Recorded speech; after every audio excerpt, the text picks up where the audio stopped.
like this. Hit it. The Roger Report live morning show, weekdays at 9 a.m. Say y'all, I was on Roger's panel a few times and I couldn't take it. The heat. I got out the kitchen. It was hot. I was sweating. I had to get out. He's Roger, and he's right. Check this out.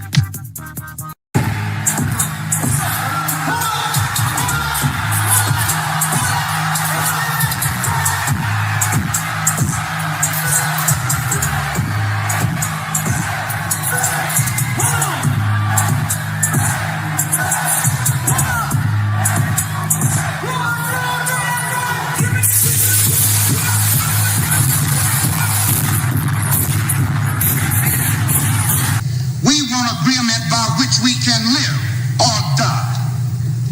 You choose. I have spoken to you a lot of times in hatred and anger, and you have not heard me. Well, you had better hear me today. If you won't listen to me when I make an appeal for the Negroes because you have no concern for the Negroes, listen to me when I make an appeal for America. You claim you love America. Well, we love America. But you are driving us back and you are making a Samson out of us, and we are going to pull down the pillars. And then you think we have no right to ask for something?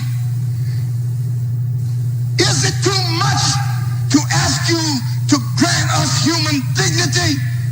Should we be put down and shot to death for this request?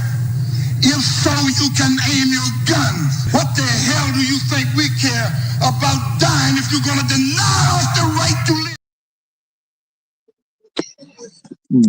Good morning, folks, and welcome to another edition of the Roger Report Live, the best show on social media.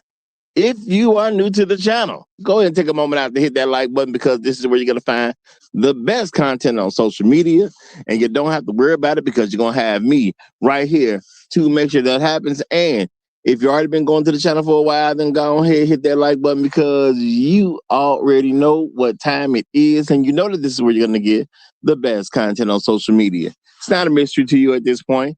You've seen other people do it. You've seen other people do it well.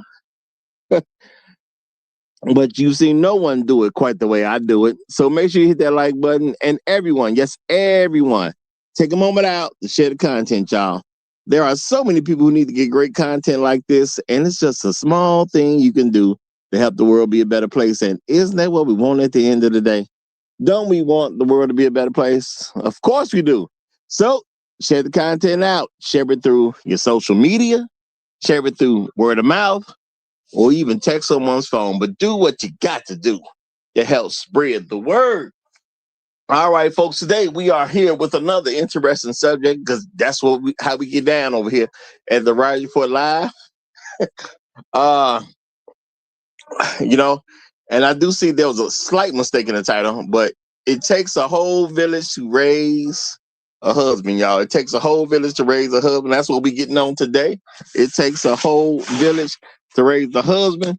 We'll fix the title after the show. Won't be too much of a thing.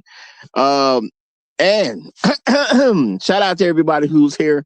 And I do apologize for the late start. We had some troubles yesterday, and sometimes stuff don't go the way you want it to go. We almost had to postpone the show till tomorrow, but we doing it anyway. We doing it anyway.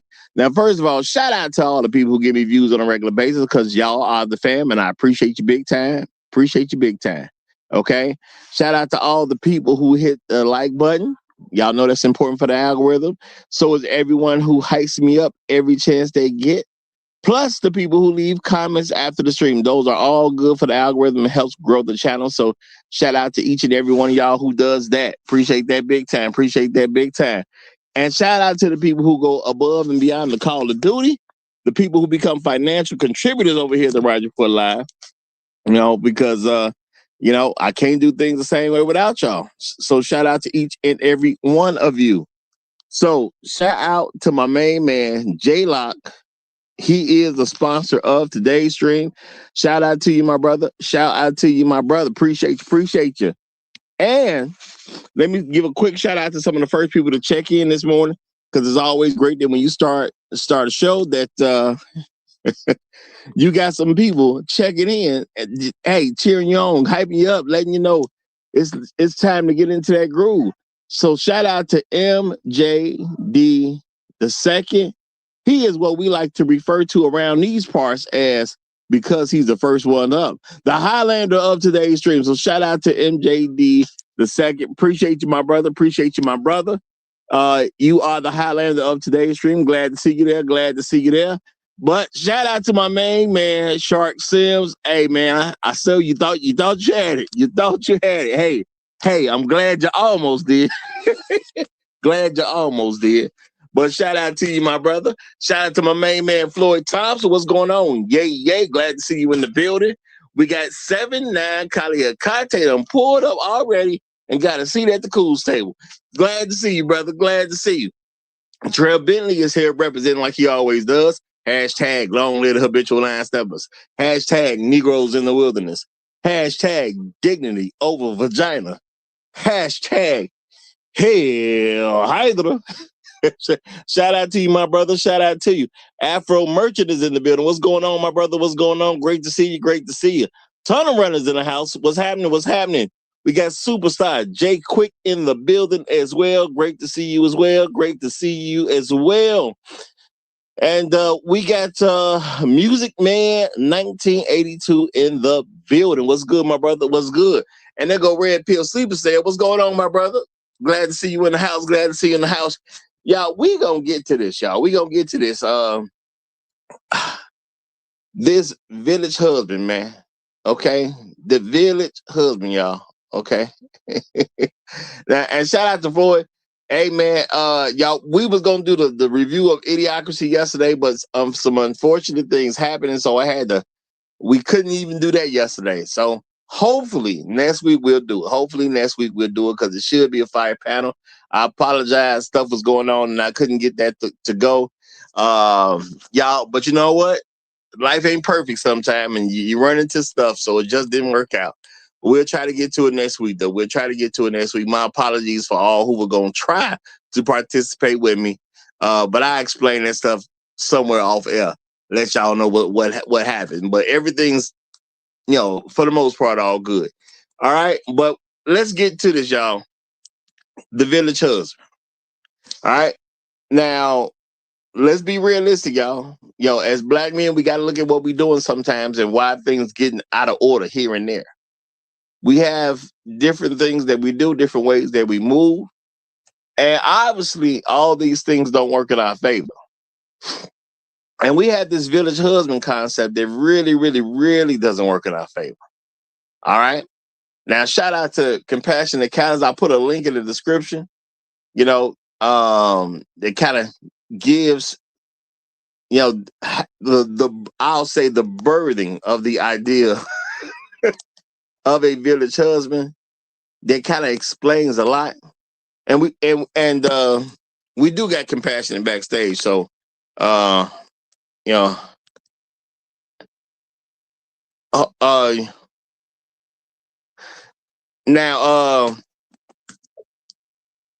I'm sure have heard of, there is a thing called a village wife. Okay, there's a thing called a village wife.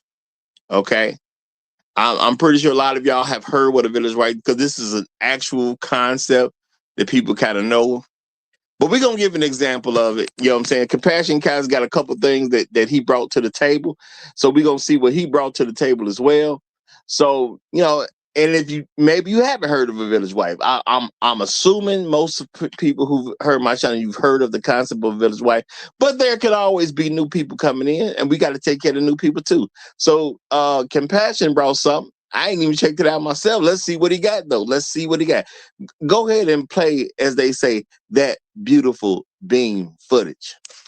I'm going to draw you a diagram to explain what my life looks like as a solo poly person. So I am at the center and I am my primary partner. There are people who I'm exploring, people who I'm dating, my friends with benefits who I'm romantic with and sexual with, my lovers who I'm sexual with, my partners who I'm 10 toes down with, satellites who come in and out of my life, and playmates who I play with in the kink and swinging spaces.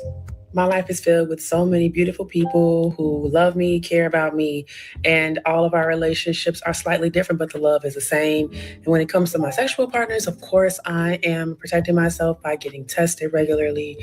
I'm currently on PrEP, and I give my partners my test results, and we talk about what our sexual experiences are to make sure that everybody involved is protected. Because if I were to do like other lines from certain partners, they have connections to wives or husbands or other partners that they interact with. I'm going to draw you a I'm chucking a little bit, bro. My man, I don't know where you found this one. Oh, I don't know where you found this one, bro. Oh.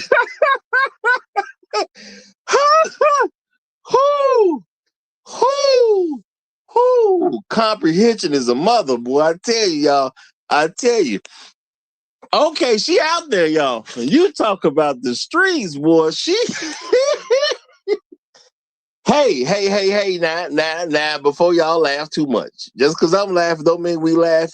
There is some seriousness to this. She got the whole chart diagram and all this stuff. And you know what? With as many circles as y'all saw, as y'all saw, let's remind everybody, it's a bunch of other circles that are not on that sheet because she don't know all the different people that all these different people that she's sleeping with is sleeping with. So it's a whole lot of missing circles, okay? A whole lot of missing circles. And I'm going to say, let's remind folks that testing does not protect, okay? Testing does not protect. It's good to be tested if you out there in the streets like she is, because she out there in the streets, she out there in the huts, she out there, she out there in the back alleys, you know. You know, she in a couple of different homes. She out there everywhere. I'm pretty sure the car in there, you know. The 18 wheeler in there. She out somewhere everywhere the way she doing it, you know. And you know what? I'm gonna say she's a nice looking woman. She is a nice looking woman. If I saw her on the street, would I holler at her? Probably. Nice looking woman. Does she have to do all this? No. She ain't. She doesn't seem to be fat. She doesn't seem to be ugly. And I know sometimes, unless you get a good, ideal of what she look like, you can't really tell if someone's fat or ugly. But if you look in the face, she don't look like she fat. She definitely ain't ugly. So what's her excuse? Okay, she just out there. Okay, for no reason, she just out there. But hey, it's her life, y'all. We gotta respect it. We gotta respect. This is her life to trash it any way she wants to do it. Okay, you gotta respect people's right to succeed. Respect their right to failure as well. All right, but as an example, I'm just gonna say that's a doozy right there. But is she really all that different than any other random chick? Because she's kind of letting you know she's in the streets.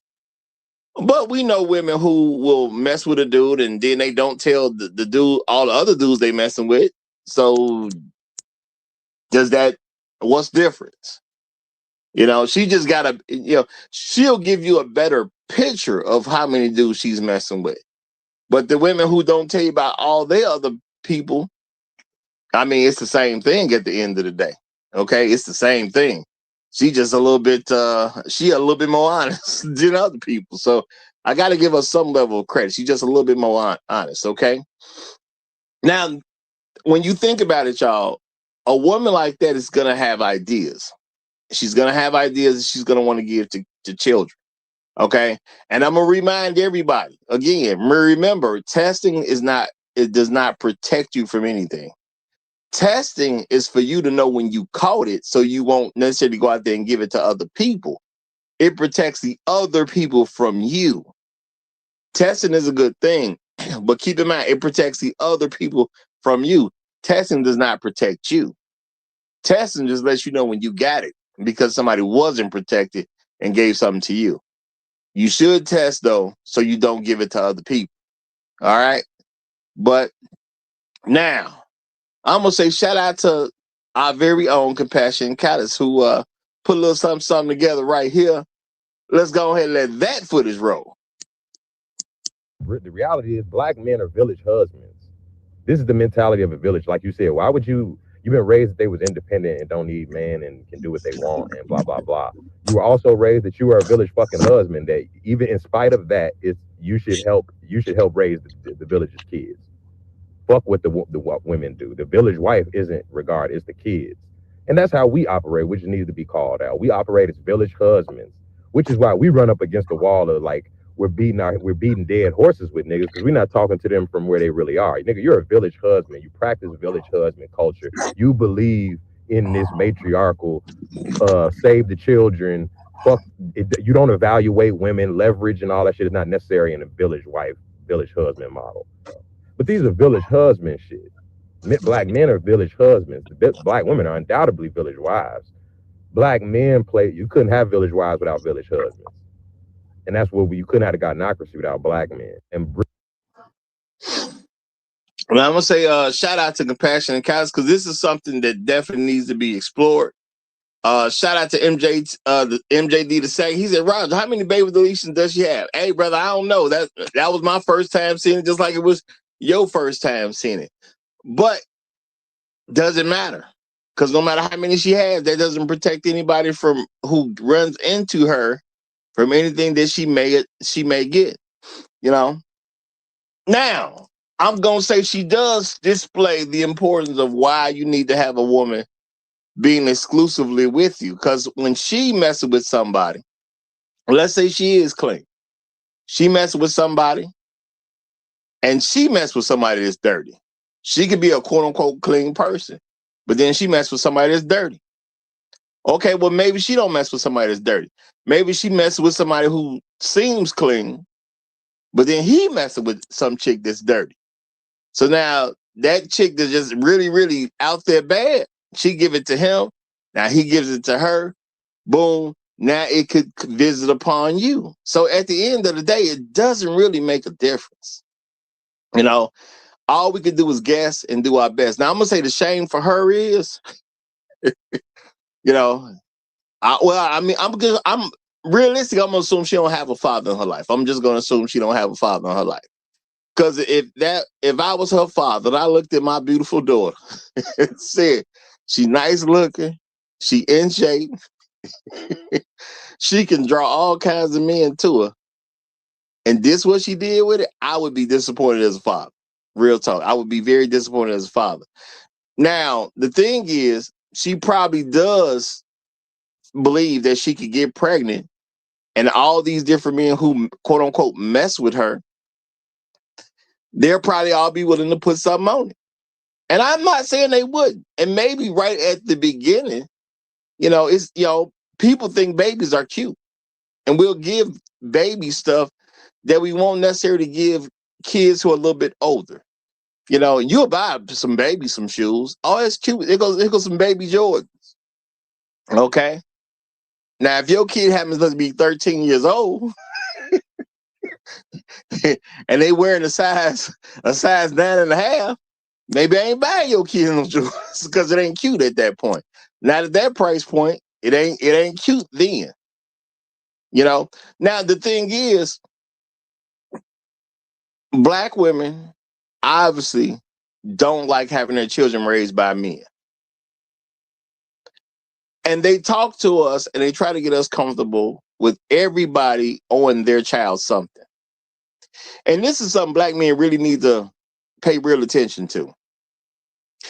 Do I want to be a village husband or do I want to be a traditional husband? I'm not gonna say don't do nothing for a child ever. I've done stuff for kids. Okay, I've said it publicly. I've done stuff for kids. You know, but the more you think about it, the more you got to rein that stuff in. Because at the end of the day, what environment are we adding to? If a woman can always depend on you to take care of a random kid, she don't need to do anything right. Now, unfortunately, a lot of guys, we are raised where we will feel shameful if we don't take care of somebody else's kid. Now, see, you may look at it a different way if you know who the guy is. It's this guy named you got Charles, right? You know who Charles is. You know that's Charles' baby. Charles doesn't take care of his kid. You know exactly who Charles is. You may feel a little bit different because you know who Charles is, and you know Charles ain't putting on nothing when it comes to his kid. And now you mess with her. Well, you looking at her like, man, you knew Charles wasn't gonna take care of his kid. Charles got 13 other kids. You know, he don't take care of none of them. What make you think he gonna take care of your child? And you may refuse to do anything for Charles' child, even though Charles had it with some woman that you know about, you care about. It could be a relative or whatever the case is. So now you upset with her because she done got pregnant by Charles, and Charles is known for not taking care of none of his kids. Okay, cool. Now you look at it that way. But if we don't know who the father is, we look at it a somewhat different way. Okay? And then we just look at this kid who's something bad happened to this kid. And that's how we're trying to think about it. Something bad happened to this kid because this child don't know who his father is. You meet some woman, she don't, you know what I'm saying? She ain't gonna tell you who the dad is, and you just have this abstract thing about somebody gave a seed somewhere, but this guy ain't in the picture. And then we think for some reason that somehow it's a man's fault that his child is not being raised with him. Now, as men, we got to accept that we accepting some nonsense. Why would any child be raised in a home that is outside of his father's home? We as black men going to start taking this concept seriously. You know, I keep talking about there's, two major subsections of the black community. There are black men who are respectable, productive, functional, and believe in black men's leadership. That's one piece. The other piece are anti-family, dysfunctional, single mother communities where chaos is encouraged. People do not want children raised by men. Okay. And if it's raised by a man of any kind, they want it to be more of a stepfather or stepfathers. They want men to take responsibility for children that they have nothing to do with. That's why you hear a lot of women talk about mentors. Y'all need to mentor these kids. Why? If you want kids to mentor, have some. How about that? If you want to mentor some children, it's okay to have your own children and mentor your own children. Now, the thing is, as black men, we don't really say these type of things to women, not really publicly. Y'all need to raise these kids. No, we don't. Because to say no, we don't, number one means you have power of choice. Okay? Black women don't like the idea of a black man having the power of choice. Number two, that means you're keeping money from me. See, in a black woman's mind, you're wrong because you have money and you're going to keep it from her. Because that's what you're saying. If you're not going to mentor her children, that means you're not going to do anything for her children. You're not going to form any relationship with her children. So that means you're not going to ever take the kids out to eat. You're never going to take them out to a movie. You're never going to take them to some amusement park. You're never going to take them to a water park. See, all these different things may come up because you're mentoring the kid, because people going to have fun at some point, which means what? That means you're not putting money into her children, which means what? Her children are looking at her to do more. And she don't want to do nothing. That's why she had the kids without a dad in the first place. You know, we got to start thinking about, why do women want to have children without a father in the picture? Okay? That's not for them. Well, not for the children. It's really for them. I'll say that. It's really for them. Because it's not for the kids. You know? And then we allow people to use stupid language. See, the problem is black kids have fatherless homes. No, that's not the problem. The problem is they're not being raised by their fathers. Okay? Now, Horace Feinberg and Horace says something wrong with raising children to be productive citizens. Yes, according to black women, there is something wrong with that. Yeah, there is something wrong with it. Because if your intention was to raise someone to be a productive citizen, you wouldn't handicap them deliberately. All right.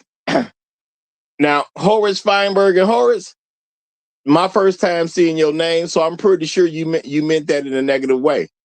Or now I could be wrong. Maybe you just said it to say it, which is fine. But yeah, I'm taking this as you're trying to say this in like a smart addict way.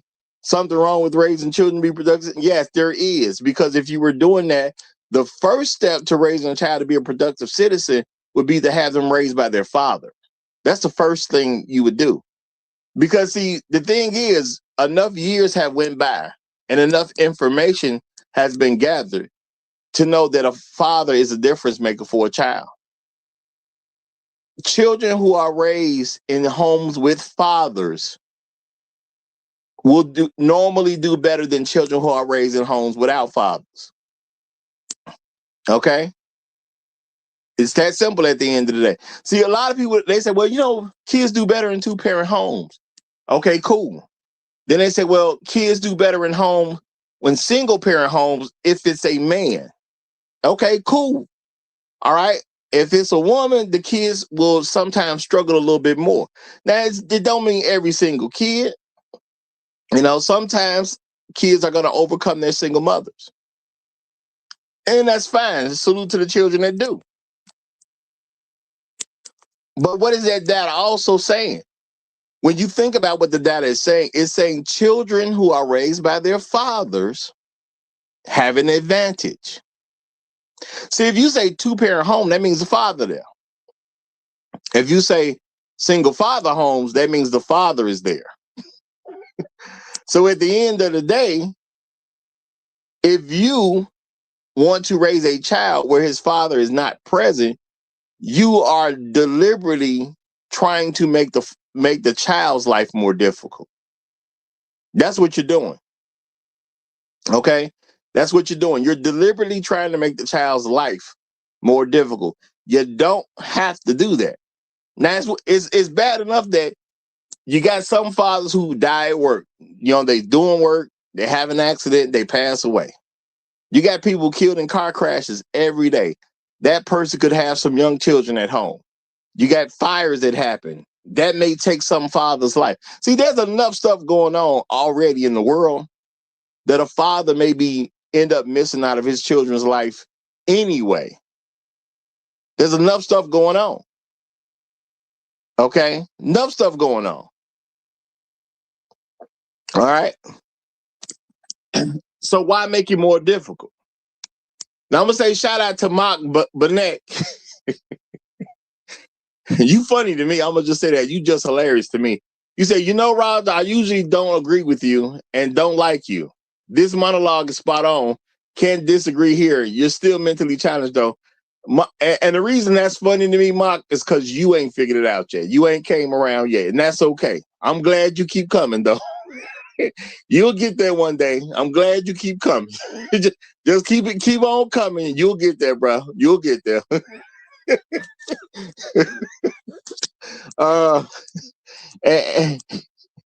And lucky, I don't care about who likes me or not. I don't even worry about stuff like that. Okay, but you'll get there. Keep on pushing. Keep up the good work. That's what I'm gonna say. Keep on. Now, look, Why would you try to disadvantage a child by not having their father raise them? Now, this is the thing, as men on the outside. See, we don't have a mentality where we appreciate what the other men are doing. See, and I think some of this has something to do with the fact that a lot of us aren't raised with fathers. See, me being raised by a father, I understand I have to respect other men. See, I learned that growing up. I go somewhere. Well, number one, you got to respect your father's house. That's number one. You got to respect his house. Even though you his child, you got to respect his house. Okay? Any good father is going to make you respect his home. It's not your home. It's his home. So therefore, he making rules. He's telling folks what to do. So you got to respect his home.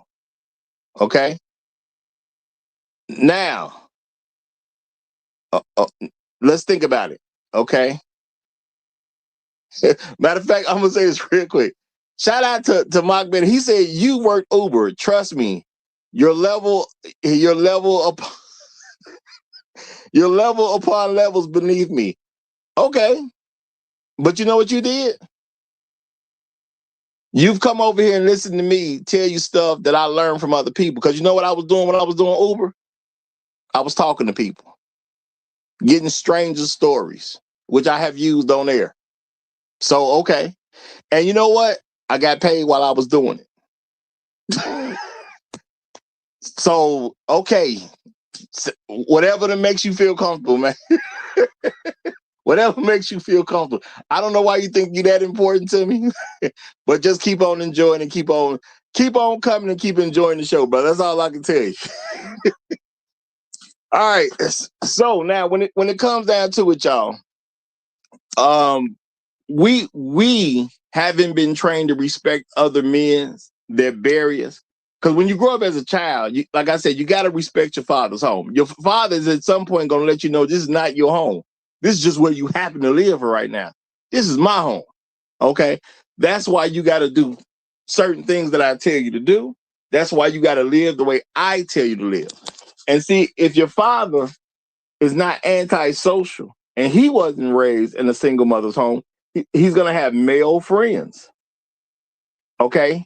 And you will also meet some of his male relatives, such as your uncles. Now, I know a lot of people, we call random people unc because a lot of people don't know their uncles. Okay? That's one of the main things going on in the Black community. Why do people say unc? Because they don't know their uncles.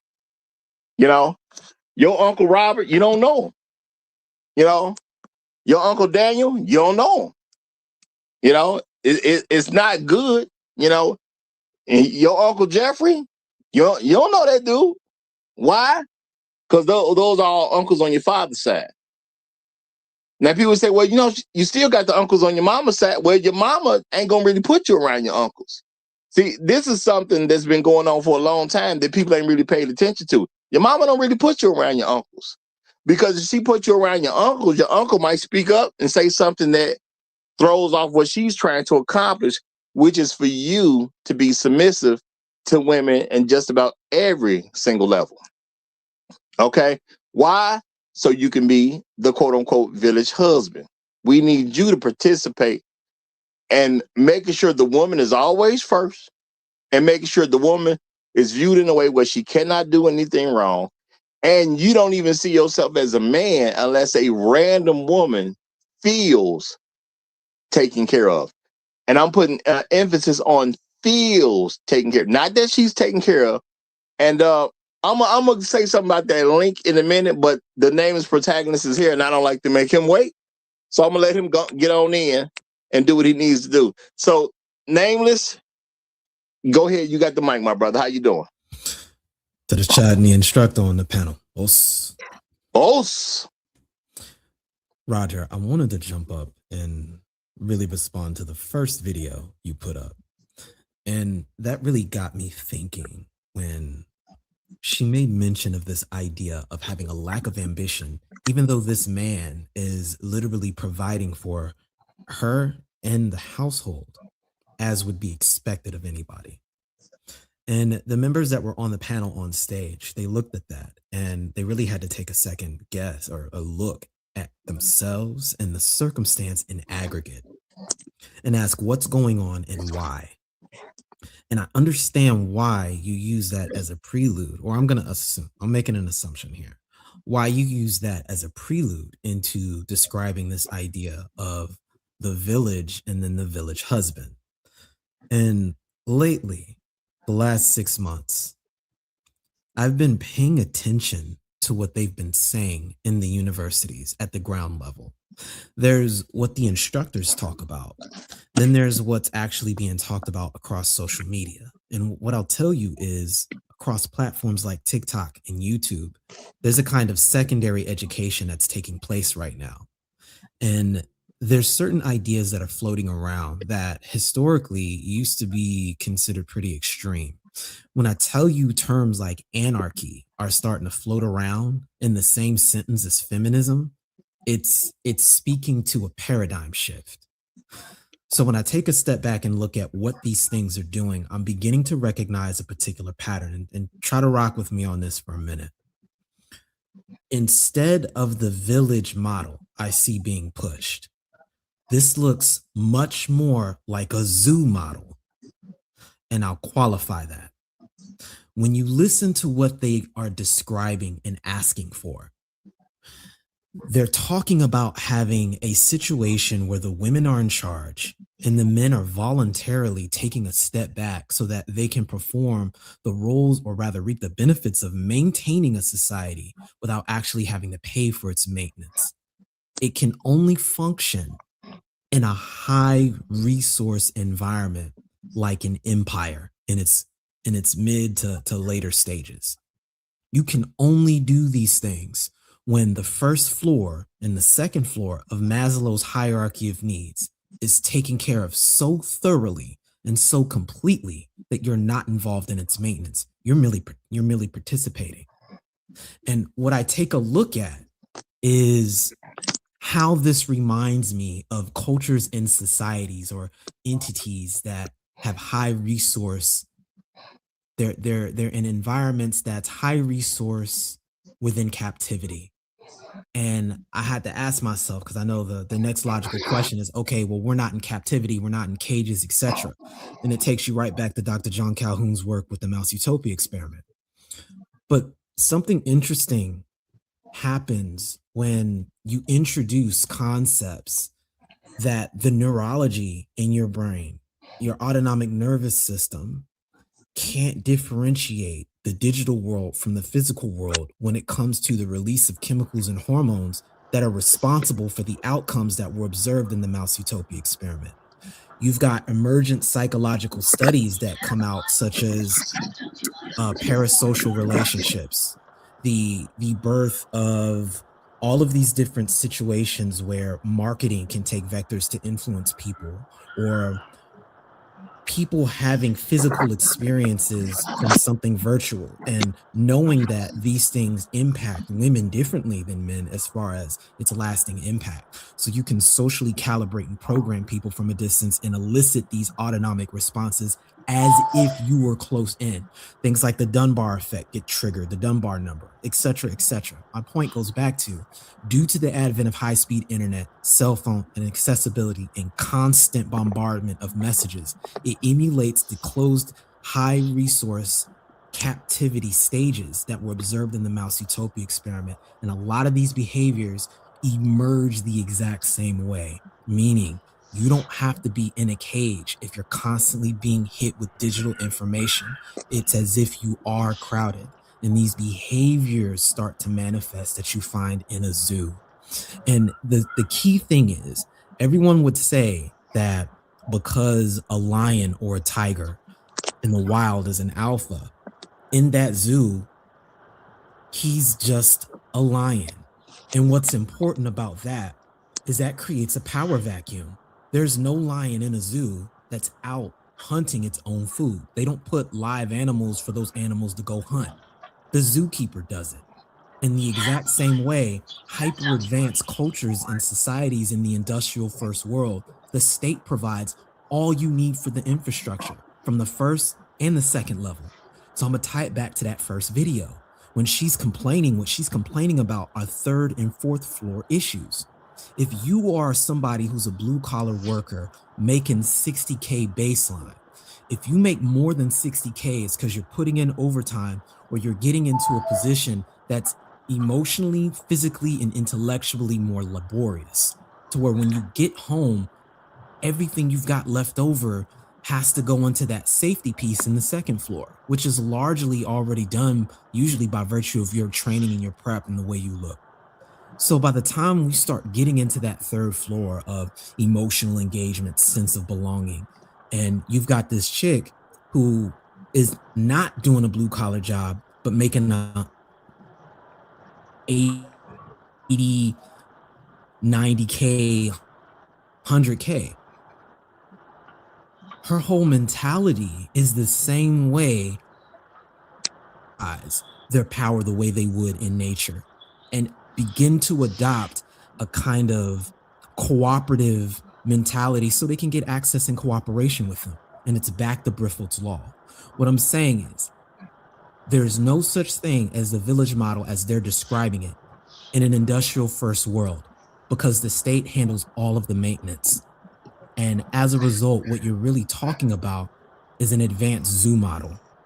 And in that model, you get these contradictions and paradoxical behaviors that we're talking about, where it's the men that have to be complicit and comply with matrifocal ideologies because they are not the state power. That's what I wanted to highlight here.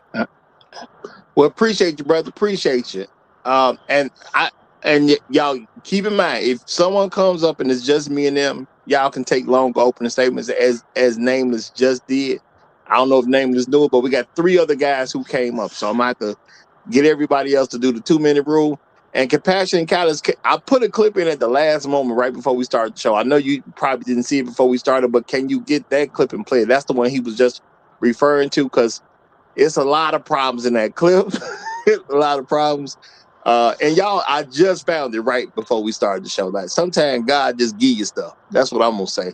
It's a lot of bad advice and a lot of bad questions being asked in that clip. So, Compassion, can you grab that one for me while I let these other guys chime in real quick?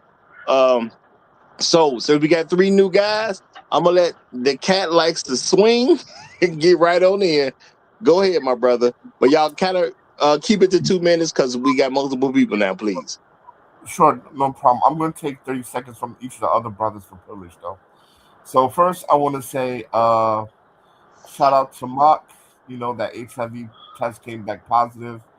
Sorry to hear that, brother, but, you know, you don't need to lash out just because you're positive. Shout out to Compassionate Callus for sharing how he living. You're a wild boy, man. I didn't know you were living like that. Shout out to the Habitual Line Steppers, Roger. Shout out to the Japanese instructors and the Japanese hookers and hosts. Shout out to the niggas in the wilderness. And last but not least, shout out to niggas in the suburbs. Bro, Bentley, got an eye on you, my nigga. Got an eye on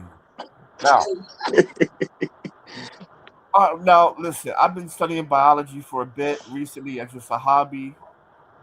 And being in Asia for so long, a lot of the epidemics and pandemics of late, say the last 50 years, have been the genesis has been in Asia, whether it's the black gonorrhea that Compassionate College is suffering from his Korea trip, to SARS, COVID, what have you. Uh, a lot of it is lifestyle and how you live and how it's been passed down.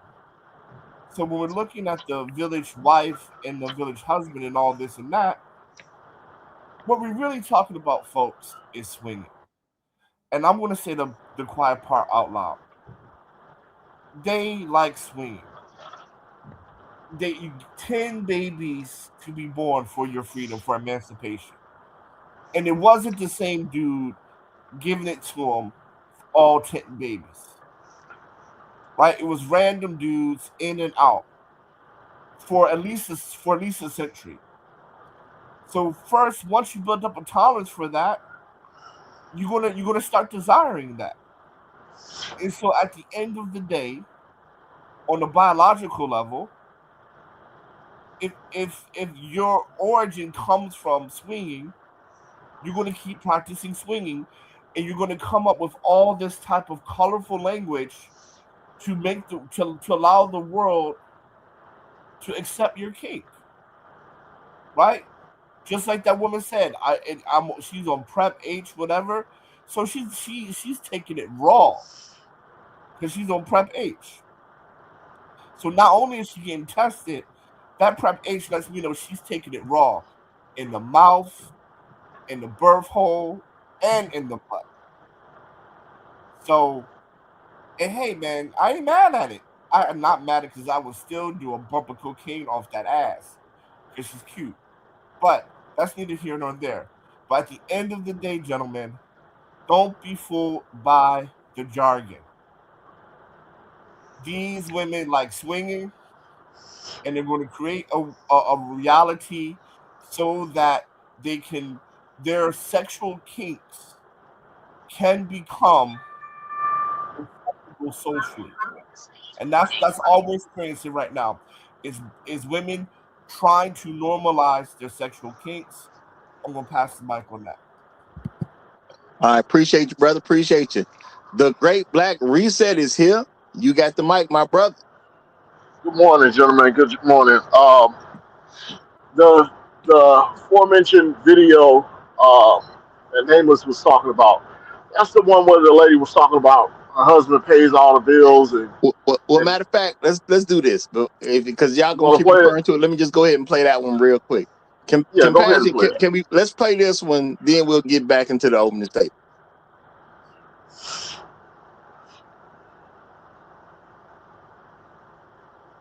Okay, it's compassion. Compassion, are you ready? Okay, maybe you stepped away for a second. All right, go ahead, brother. Go ahead. Let me. I'm gonna say this. I saw the video. The views that I'm going to express are not the views on the Roger Report Live. I hope that woman loses everything she has. I hope that man throws her out with the Monday morning trash and take his children and leave her.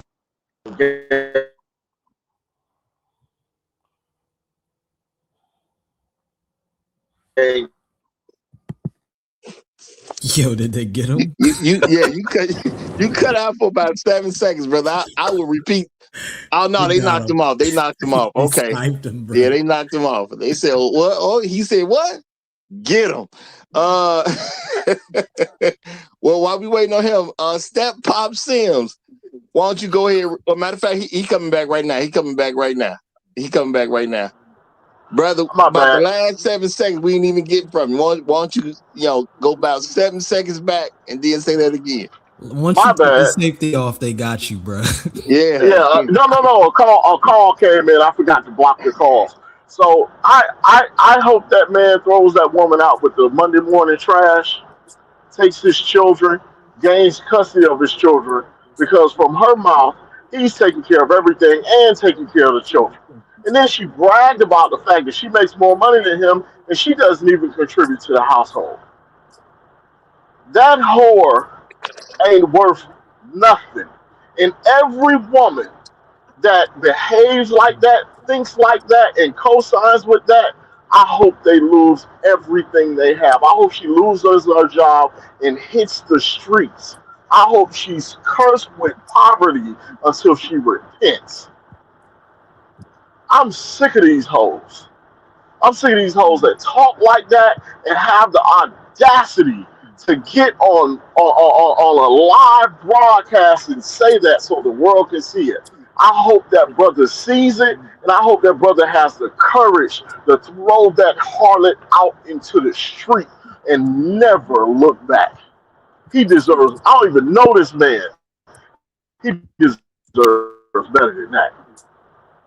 And I think as men, we need to stand up and put these hoes on the street. And I'm going to land my plane right there. Okay. Step Pop Sims, you got it. But wait a minute. Matter of fact, before you got, let me say this, y'all. Y'all get the likes up, okay? Get the likes up. Look. I know some of y'all new. Sometimes it's gonna be some new people here with mixed in with some old people. But even if you are new, y'all got to contribute in some kind of way, y'all. Y'all got to contribute in some kind of way.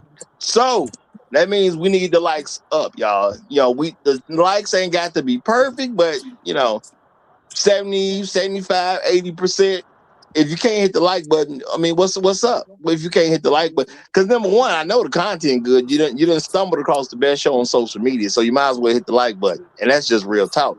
And if y'all already been here before, you ain't got no excuses. I get it. You was a little excited, you just forgot, but get back out there, hit that like button, and if you're in the chat, leave the chat, hit the like button, and come on back. It'll still be here when you get here. So just go on, hit that like button. Now, go ahead, Shark. Excuse me, Step Pop Sims. Go right ahead, my brother. Yeah, put some respect on it, please. Absolutely. To the OG who just tapped that, who just left the joint, I want to say oos. Shout out to the rest of the panel. Shout out to everybody in the chat. Y'all might crucify me today, but first of all, what Great Black Reset was talking about, that guy doesn't deserve respect. Why? Because he's not shooting for respect. You know what I mean? He's tolerating what he's tolerating, so he's gonna get what he gets. The average black man, you know how they have this song, Cash rules everything around me, Cream get the money. For black men, it's sex rules everything around me. And this is the problem this is why we keep having these problems. I disagree with Roger when he said we shouldn't take care of the kids and we shouldn't mentor these children and stuff like that. The problem is the stepfather culture has been broken because these women are no longer respecting men. At least when I was coming up, my stepfathers got respect. You know what I'm saying? So, and that's what helped me get through life the way I got through life and to where I'm in today is because I actually had stepfathers who I respected, and they took time out to school me on different things. So I always tell y'all, Roger, you be like, oh no, well, black women aren't getting married. It don't matter if they're getting married or not. They still got a village of men surrounding them, having sex with them, doing things for them so they can have sex with them. Until black men start demanding respect for themselves and start respecting themselves, it's not going to get any better. I tell my mother all the time, we argue about like the females, how they act in these days. And I tell her all the time, if you notice, most of these females fighting in these videos are chicks who got wigs and lace fronts and big eyelashes. If you don't love yourself, you can't love anybody. And if you don't, as a man, if you don't love yourself and you don't respect yourself, you're not going to demand respect from others. You're not going to earn respect from others. And that's where I think we're at right now. But guys be like, oh, passport bro. Them chicks know exactly who you are. A effing sucker. They know you don't demand no respect, so they can do whatever they want to do with you. And that's the problem I think we're running into. Like we keep blaming black women, but at the end of the day, we the ones that's tolerating them, and we the ones that's inflating their egos. We're the ones that's giving them sex. She wouldn't be on prep if she wouldn't need prep if black men was like, nah, I'm not messing with you. So I think that's one of the things we got to do, and I don't know how to eloquently put it like some of the other brothers always do, but that's the biggest problem right now is ourselves. We are our worst enemy right now, as far as the dating scene goes. Yeah, I have to 100% agree with you, the one part you said I disagree, but like I said before, like what number one, black women love are sexually deviant. I don't know where we keep coming like the black culture is conservative. We're not, and they want to terraform they want to terraform reality so that people can accept their sexual kinks, right? So black men love swinging. They absolutely love swinging, and that woman there, all she's telling the dude is that okay, I'm done with you. That dude, Shark is pop Sims is right. she's not afraid of that dude. When she sat up there, she probably already said to that dude, but she has no respect for him, and that dude has no respect for himself. Because if he did, he wouldn't be with her. Because Now, this is my I gotta say, shout out to all my hosts. Amount of time he say, "Yeah, this is my nemesis now." He said, "I get the day off, and here go Roger streaming." Lord, or hashtag Lord. Hey, brother, I appreciate it. I appreciate it big time, and I'm glad to be a part of your day off. Real talk. I'm doing good if I can get your day off. I know I'm doing real good if I can get your day off. so People. I'll let my play here. I agree with everything Shark Sim says because at the end of the day, the black community is absolutely ruled by sex and not by money. The only thing I disagree about is the stepfather thing. That's not sustainable. There's no community that can run long term on just being stepdads. And I don't believe in that. But everything else, man, I'm with you 100%. All right, let me get dumb stupid niggas in. The names mean something, y'all. The names mean something. So you got the flow, brother. Oh, all right. Can I be heard? Yes, sir. All right, then. Happy Monday to everybody. Happy Except Monday, brother. all the dumb niggas. Dumb niggas keep doing dumb nigga shit and they wonder why they get dumb results. Suckers. Don't be a sucker out here. Okay? Me. I love this woman. You see the woman who claimed that she has that man at home who's taking care of her and her kid? No, notice that she specifically said those were her kids. I wouldn't be surprised if he doesn't have any children with her. Okay? I love her. I love this woman to death. This woman is what I need. I want the interaction and the contention between men and women to be so bad that you will have no choice but to replace them. I want the disrespect. I want them to call you out in public. I want you to cry after you just say hi to them. I want them to disrespect you so much that you will have no other choice not to mess with them at all.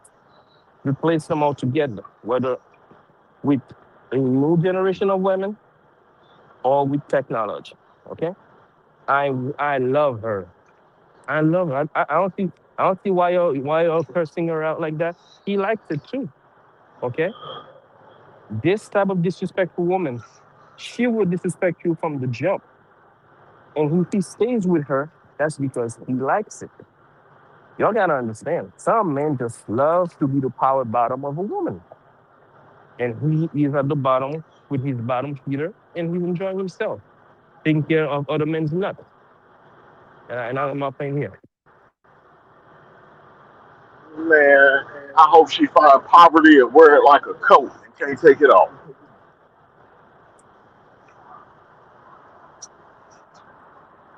All right. All right. Now,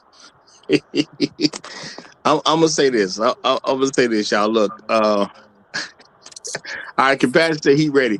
Hey, run that clip for me real quick, brother. Let's hear No, this come on, man. That's torture. beautiful, gorgeous woman here who done came up and got on somebody's show.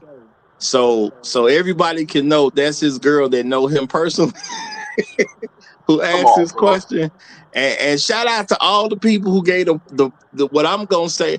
And I don't knock other content creators. I'm not gonna mention no names, anything like that. But I'm gonna say shout out to everybody who gave bad advice. Shout out to everybody who gave bad advice, and y'all will see what I mean in a moment. So go ahead and let it roll, my brother. Let it roll.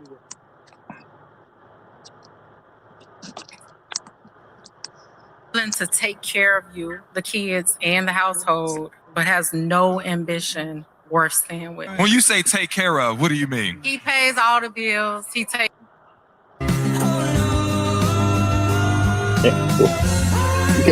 Is a man who is willing to take care of you, the kids, and the household, but has no ambition worth staying with. When you say take care of, what do you mean? He pays all the bills. He take care of the kids. He step in. How he do that with no ambition? No, he got money. I want more. You know what? And he's complacent. Okay. Yeah. In the year when the job market is cooked, when the housing market is cooked, when people are walking away from their children, you got somebody at home that is paying your bills. He is taking care of you, and he is taking care of your kids, and you are figuring out, should I leave him? Are you cool? Unfortunately, for a lot of men, there are so many women telling them you have to be more ambitious. And it's because they want the ambition to look like what they want it to look like.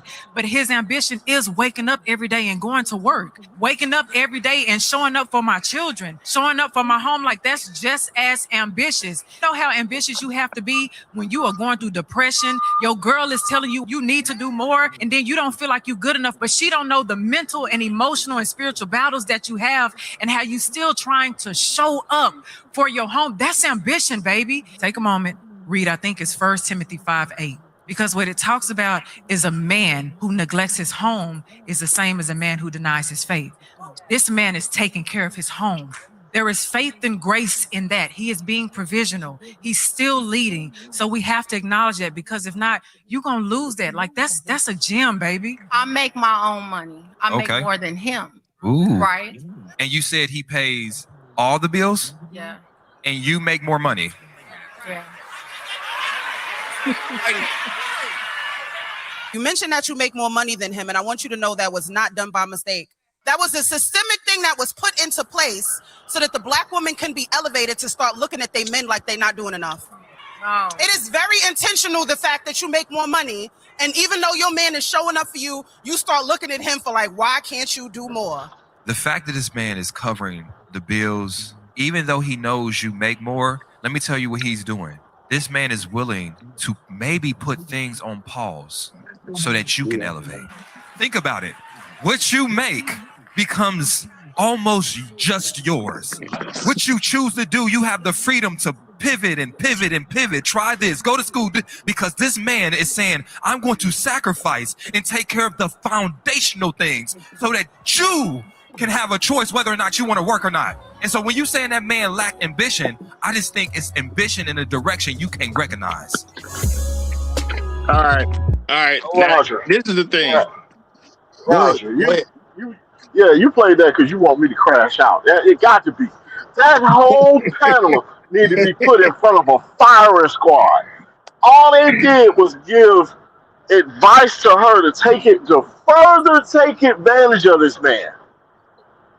Because the job market is bad. Because people ain't out here making no money. You need to stay where you at. And then this fool who came up there, who I shall not name, at the last person speaking, this fool came up there talking about, oh, he's leading because he's allowing you to keep your money for yourself. He's allowing you to make decisions for yourself. Man, they need to shoot every one of them. Oh my God. Well, Man, can I comment on that real quick? let me say this right quick. I don't want her to break up with him. I want her to keep him in this vagina prison. Keep that dumb nigga away. We don't need him. Well, let me say this real quick, right? As I listened to what they were saying, we might not have liked how they were saying it, but they was literally telling her she's stupid without telling her she's stupid. Because they everything they said was correct. This man is doing I don't understand what's going on through these females' brains, but you notice how she said he got money, but then she's going to talk about she makes more money than him. So it's a big contradiction right there. But Man, she make like $1 more than him. Probably. We ain't gonna go there yet. He literally telling her, like, bro, like, you don't even understand what ambition is to a man. And that's the problem. These women, I don't, like I said, homeboy he deserve everything he get, because at the end of the day,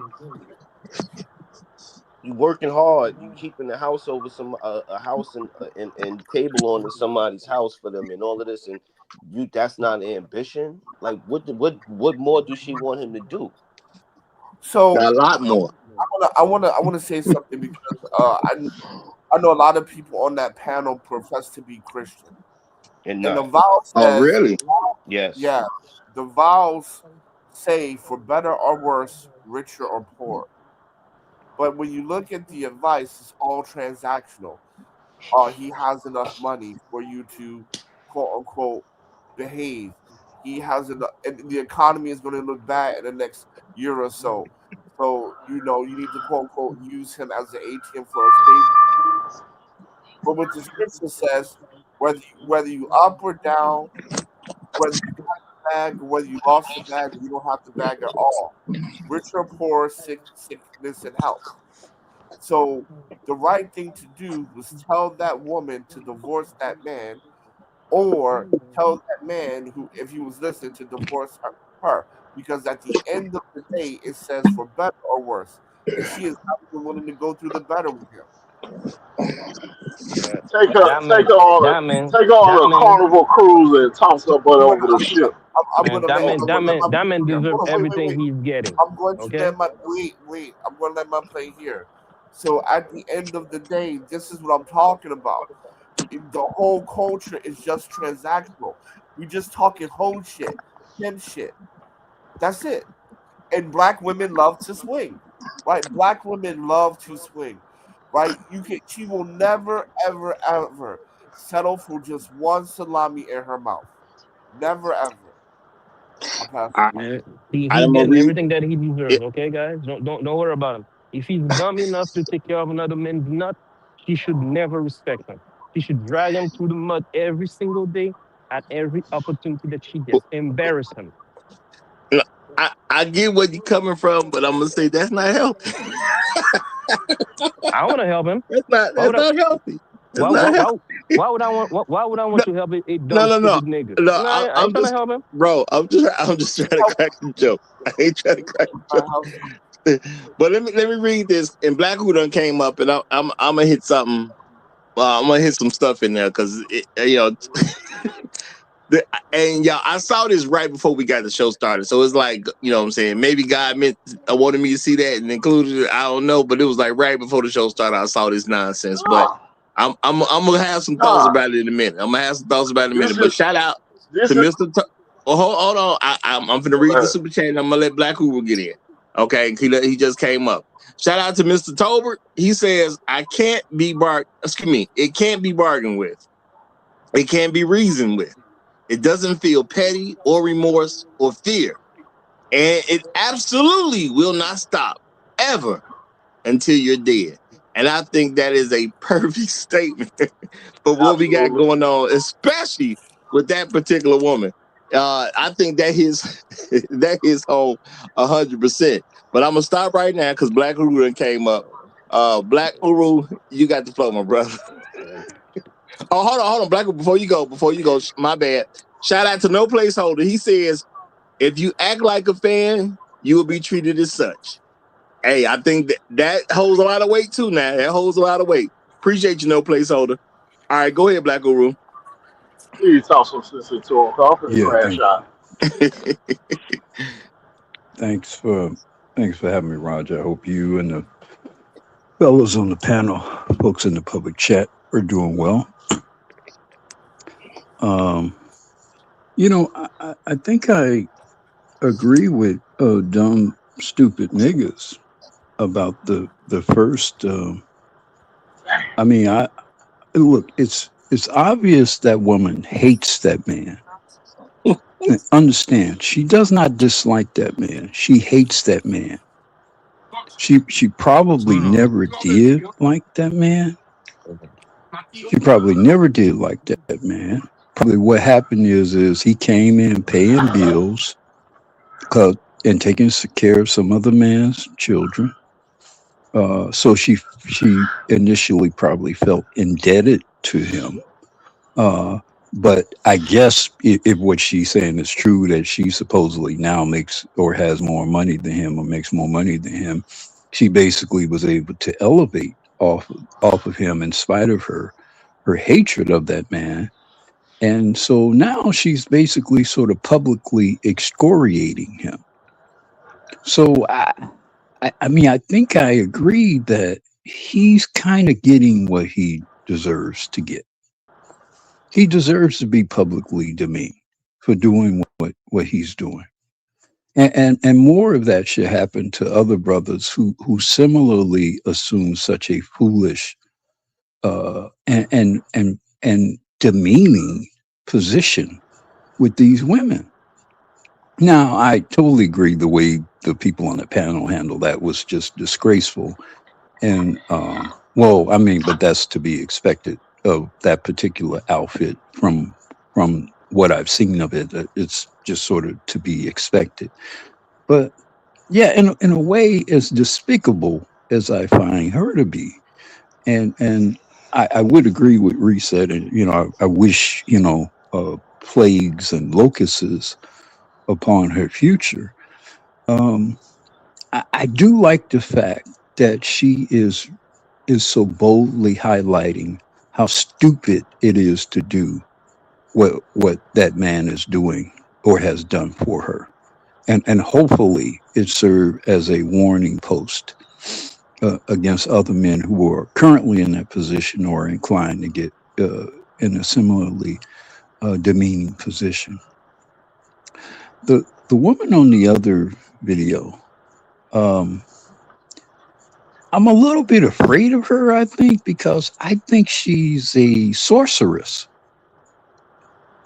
I heard a lot of witchcraft talk there, and if I was looking, and maybe y'all could tell me this is me going a little bit too far uh, in into the MCU. Was that bitch wearing the time stone? I think she was wearing the time stone. I think she was wearing Doctor Strange time stone. So I'm a little bit afraid of her, man. I think there's something going on there, man.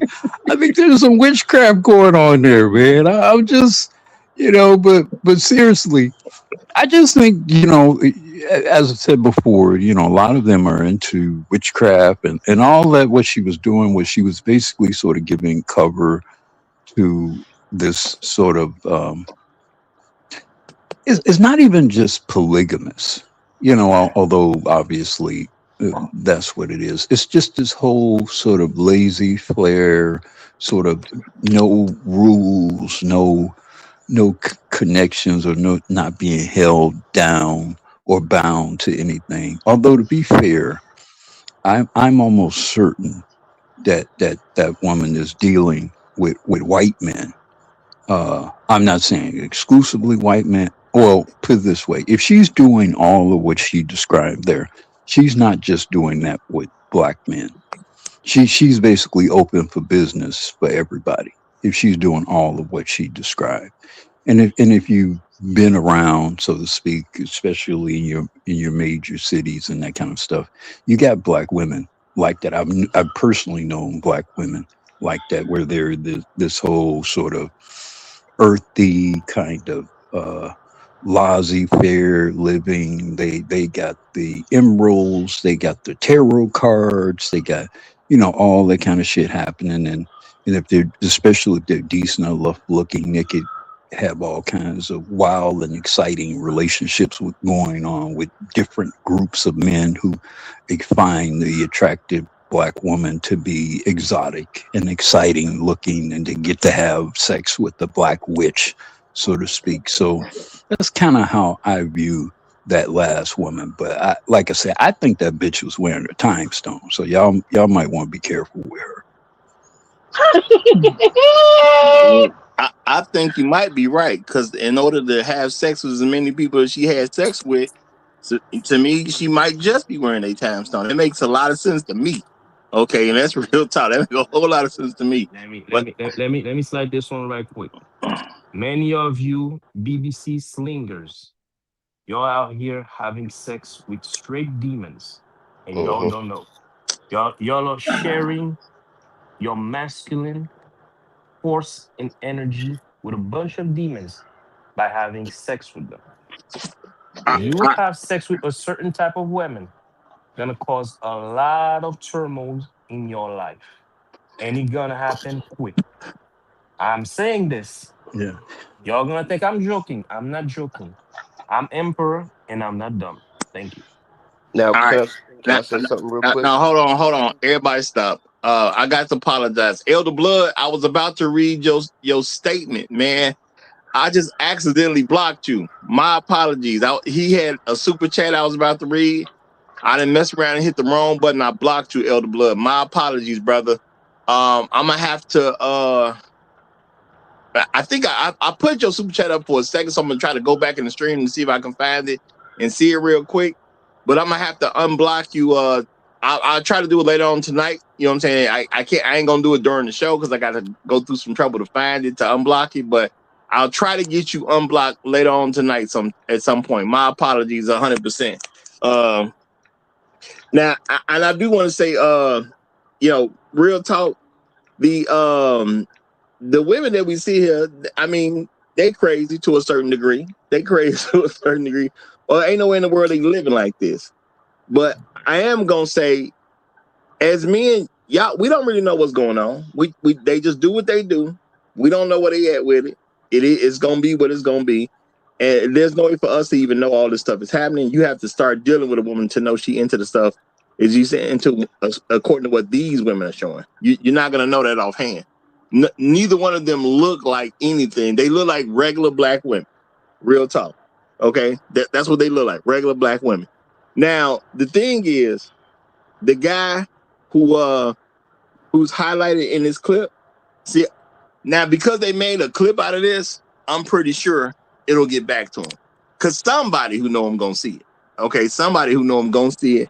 They gonna take this and they gonna send it to his phone. So I'm pretty sure he gonna see this at some point. So good for him to see it. But you know what? That might be his introduction to how she really feel about it. Because we don't know what she's saying to him. You know what I'm saying? We don't know what he wants to feel. And at the end of the day, it does show that, regardless of what you think, this is how a woman can see you. Even though you think you're doing everything right, I'm being a good quote unquote village husband. And I want y'all to know this. I'm not gonna say 100% for sure, but language matters. So I'm pretty sure about this. This guy's not her husband. She said amen. She didn't say this was her husband. No one who responded to her implied that this was a husband she was talking to. And she said he was taking care of the house and the kids. There's no suggestion that the kids are even his. So at the end of the day, I'm not gonna say anything's wrong with being a stepfather. If you want to take that role on, that's on you. But the issue is men being stepfathers to women who don't appreciate it. Because there have been some good stories of people who have been stepfathers, but why would you take care of a woman who doesn't appreciate it? And I do believe what's in black men's heart is, especially if she has kids, when you start dealing with her, you have to be locked in because you have to make sure they okay. Since I've stepped into this, now I got to make sure they okay. As if somehow that became your job. No, if you want to mess with somebody, look, I told y'all I messed with single mothers when I first kind of got out on the market, 18 and up. You know what I'm saying? I ran into quite a few single mothers because them was some nice looking chicks at the end of the day. So somebody had already impregnated them. At no point in time did I believe that if she don't do what I need her to do, I'm supposed to just stay there anyway. The fact that they had a child didn't do anything to me. That's cool, you got a kid, but since then you don't work out, your kid lose out on something. It is what it. That's the game you play. If you really wanted me there to help you raise your child, you should have did a better job. I can't stay there because you got a kid. Still not my kid at the end of the day. And I'm gonna act like it ain't my kid. It may hurt your kid's feelings. So what? It's not my kid though. But Roger, they're not staying because she has a kid. They staying because it's access to vagina. Yep. It ain't the kid that keeps them there. It's the access to vagina. Other women got vaginas. Roger, It goes back to what I it. said. The access to vagina is what rules black men. They're not like I totally agree. If you're not being respected, you're supposed to move up out of there. Now, Well, I might, after listening to what you said, I might have to bring it back a little bit off what I was saying about homeboy, because he really might not know. But hopefully, if he see that video, he get his stuff and he move the hell on. But I did notice that she didn't say husband, and there's a lot of dudes out here like, man, listen, it's just ridiculous. When you're in these streets and you listening to the stories and you seeing the things go on, you just shake your head. yeah, and my point of that was the fact that nobody regarded him as a husband. Because I'm pretty sure if he was a husband, at least one of those responses would have said something about her husband. It was just some woman who just happened to have kids and he happened to be paying some bills. My thing is, this is an easy fix. Them ain't my kids. That's not my wife. We ain't really even got to talk. You I can can just fix roll that. out. You can fix that even if he is married to her. You can still walk away from that. It ain't worth it. But I found the super chat. You want me to read it? Oh, absolutely, absolutely. Appreciate it. No problem. It says just like you can't separate the biological um, black man from God's world order, you can't separate black women from the white man's new world order. Black men failed demiurge. You know what? I think Real that talk. now that makes some sense because a lot of black women are on the white man's world order. And a lot of black men, I'm gonna say we need to do better job at it, but we need to be back more in God's order. And I know everybody don't believe in God, but I do think that's a real thing. And because now I'm gonna say there is something to the fact that the men do want the vagina. I'm not gonna act like that ain't gonna have no bearing on the situation.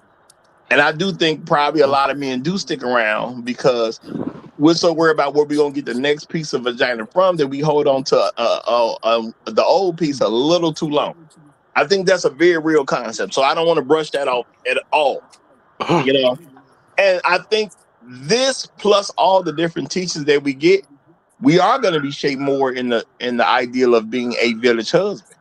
Is because we feel bad if some woman that's not related to us who has kids that we didn't have with her, we feel bad when she's not doing okay.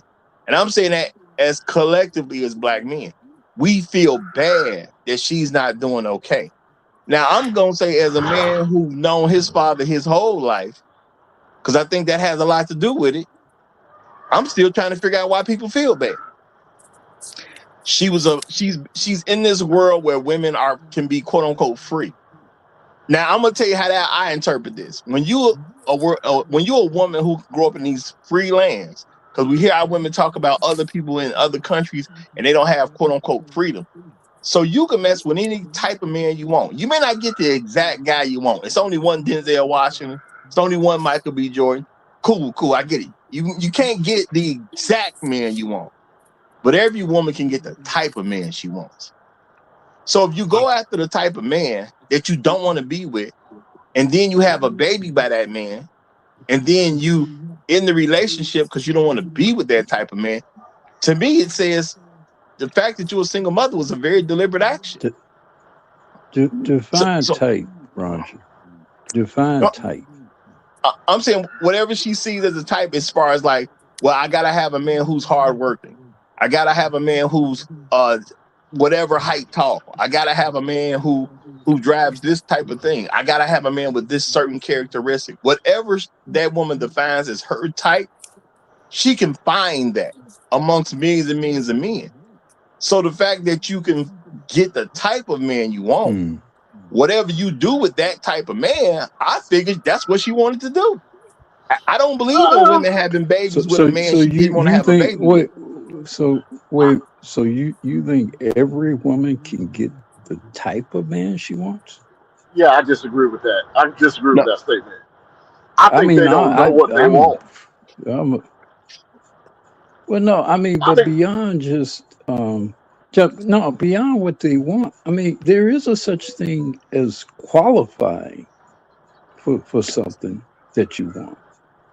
And Now, Uru, I I think don't, he's especially amongst black women today, I think very few of them can secure the type of man. They might be able to lay with him, for some period of time. But I think there are very few black women who qualify for the type of men they want, from what Okay, I see. I well, I black. agree with you, Hold on. Guru, Let but me I let me think say she's this, just y'all. going to the point of she's having a baby with the type of man she wants to have a baby with, All right, because she don't Now, a have to lot have of that them are baby. having a baby with the type of man that they can get. all right. Hold on. Let's do this. Let's roll back the clock. Every woman before she was 18, before she made it to 45, she was 18. Okay, she was 19. She was 20. A lot of black women look nice when they hitting the adult age mark. And why am I saying this? Because an 18-year-old can get with a 30-year-old, and can't nobody do nothing about it. It is what it is. She can get the type of man she wants. Now, the thing is, did she feel he was worth it? Because maybe she wants an actor, but did she get with the man who was on his way to becoming an actor? Maybe she wants an NBA player. Did she get the type of man that was on his way to becoming an NBA player? She can get the type of man she wants. The thing is, she don't Okay, know but what to get. There's all no right, guarantee. but this is the problem. Okay, you use NBA player. There are what, 400 NBA players? 450 jobs. So okay, so I mean, in terms of statistical probability, there are infinitely more women who would have wanted an NBA player versus those who would, even in the very best of circumstances, be able to get an NBA player No, that's true, Black just Hole. by But the numbers. no, yeah, that's absolutely right. But can you get that type of man? Your man may not actually become an NBA player, but you can get that type. It's a lot of guys who don't make it to the NBA. You can get with one of those guys. You see what I'm saying? Is it? Do you want the NBA player, or do you want the NBA player's money? I ain't say she can get the money she wants. You can get a guy who was trying to get into Look, the NBA. if you say a woman can get a hardworking man who is law abiding, if you say within reasonable parameters, probably many, if not most women, can do that. But I'm just saying, when you say type, for a lot of women, they type is, for example, he's got to be 6'3", 6'4". Where you're talking about 7-8% or less of the overall male population. So, and that's in the best, and that's all of the men. And then a certain percentage of them are gay, and a certain percentage of them are something else that, for some other reason, that's not available. I think very few black women in particular, can actually secure the type of man they want. Again, they might be able to lay with him temporarily, but very few of them can secure. And yeah, maybe some 18-year-old can so-called quote date some 30-year-old man, but he's gonna throw her back into the pond after he has had his fun with her for a little while. And Yeah, that's part of the problem with a lot of these women. Part of the problem with a lot of these young girls is that is what's happened to them. That their hypergamy has been distorted by experiences like that, where they Well, you believe know what? they're That more sounds tough. eligible for things than they are actually eligible for.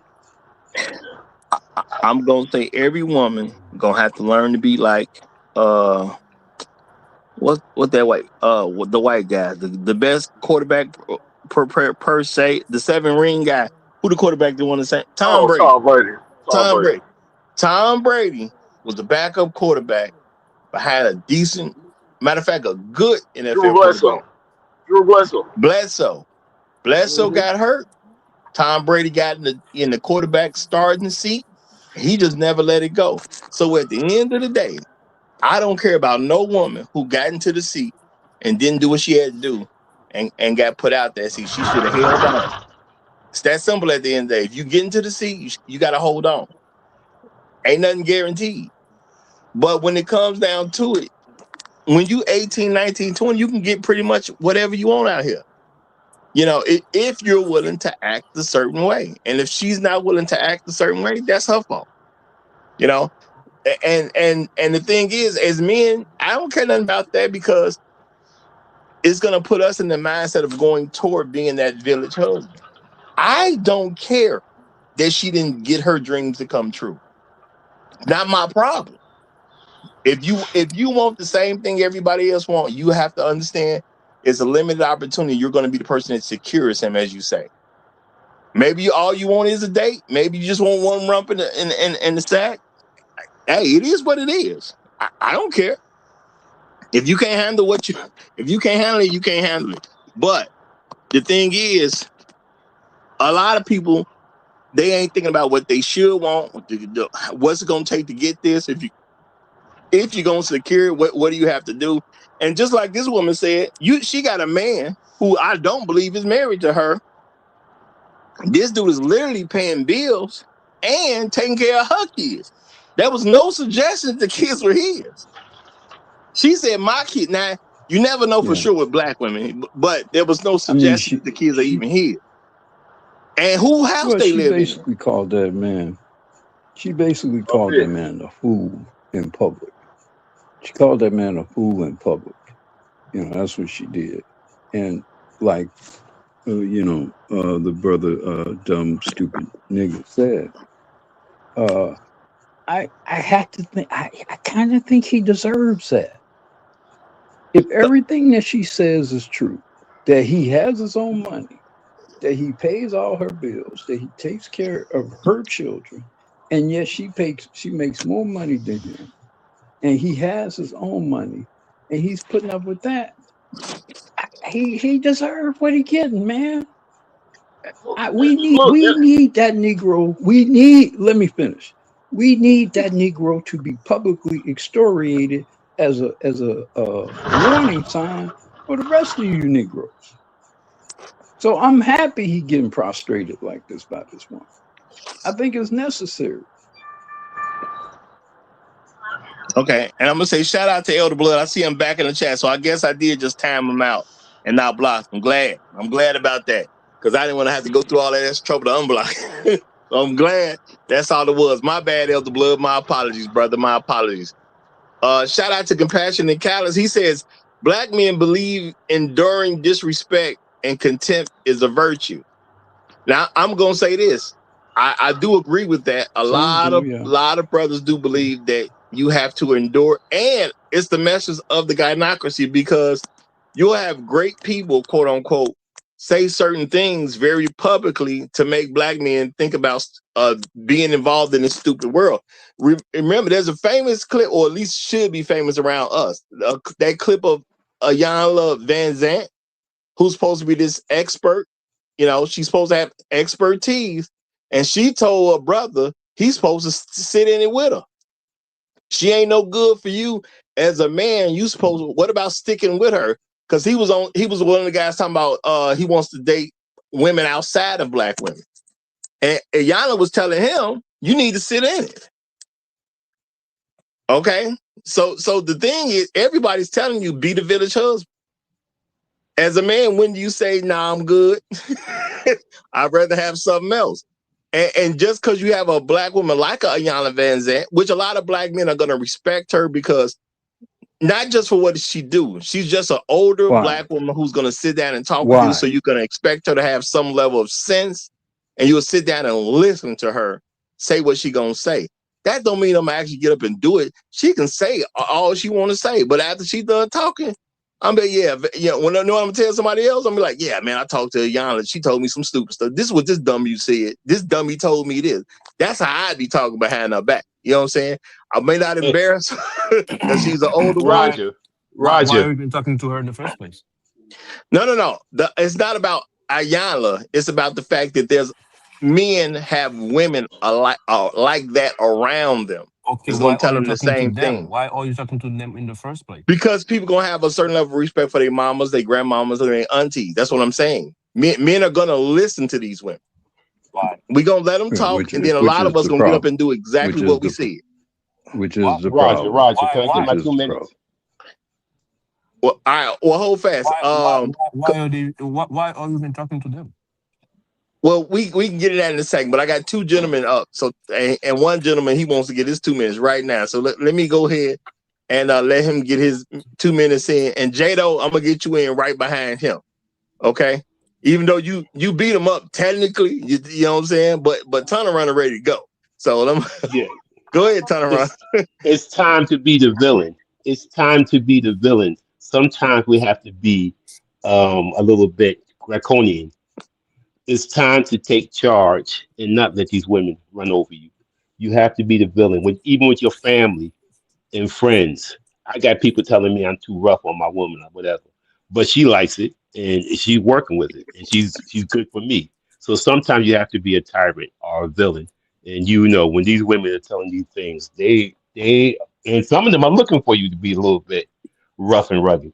So being a nice guy, you get abused sometimes. So you have to be very cautious with your niceness. Okay. Jado, you got it, my brother. Hey, what's going on, Rogers, fellas? Chat. What's up? What's up? What's good? What's good? Salute to the replay gang as well. When I viewed the clips that you placed in the program today, Roger, I just see when I hear the woman say, "I want more," and immediately I think, what is more, and to what end? And there is no end to that more. When they say they want ambition, they're not talking about ambition in the traditional sense of the word, it's annotation, so to speak. They're talking about something. They just want a feeling, man. They want a high. They want something. They want celebrity. They want something it's really unattainable, to be quite honest with you. Because even when these women get a hold of these, professional athletes, these superstars, they're still not happy because it's something wrong with them. And and these women are raising a lot of these boys to do this. Now, I think a lot of times we don't talk about the nature. I talk about the nature and the nurture of it, man. Like as men, we want to do stuff for women. We want to make them comfortable. Just nature, and we've been um, socialized to want to do it too, which is the nurture. So I think we need to kind of acknowledge both sides of it. And as a man with testosterone, I naturally want to be able to do something for a woman that I'm close to or that I know. I want to do that. But anyway, these things that these women are asking for is really unattainable. There's no dollar amount. There's no ambition. There's nothing that they're empty on. They're empty within, and there's something wrong with them. Anyway, I'll end right there. Thanks for having me up, bro. Okay, And shout out to them.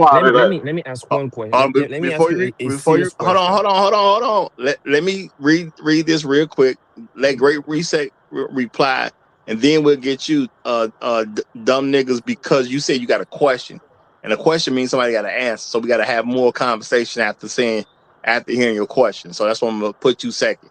Shout out to Elder Blood. He said, Roger and panel, don't forget that black pastors have taught black men to simp and kiss black women's rear ends since the plantations. They forced the black women's and white man's new world order through religion. Now I'm gonna say, yeah, that's one of the examples of how I've been pushed. It has been pushed through different religions. It's been pushed through your school system. It's been pushed through your television shows. It's been pushed through your movies. It's been pushed through your magazines and everything else that white supremacy has control, which ain't too much stuff they have in control. You know what I'm saying? Social media is literally the first time where people can get out and start saying some stuff without getting white supremacy's approval. But let's keep it real. They still knock a lot of that stuff down too. They start finding out you saying a little too much stuff in the opposite direction of where they want you to go.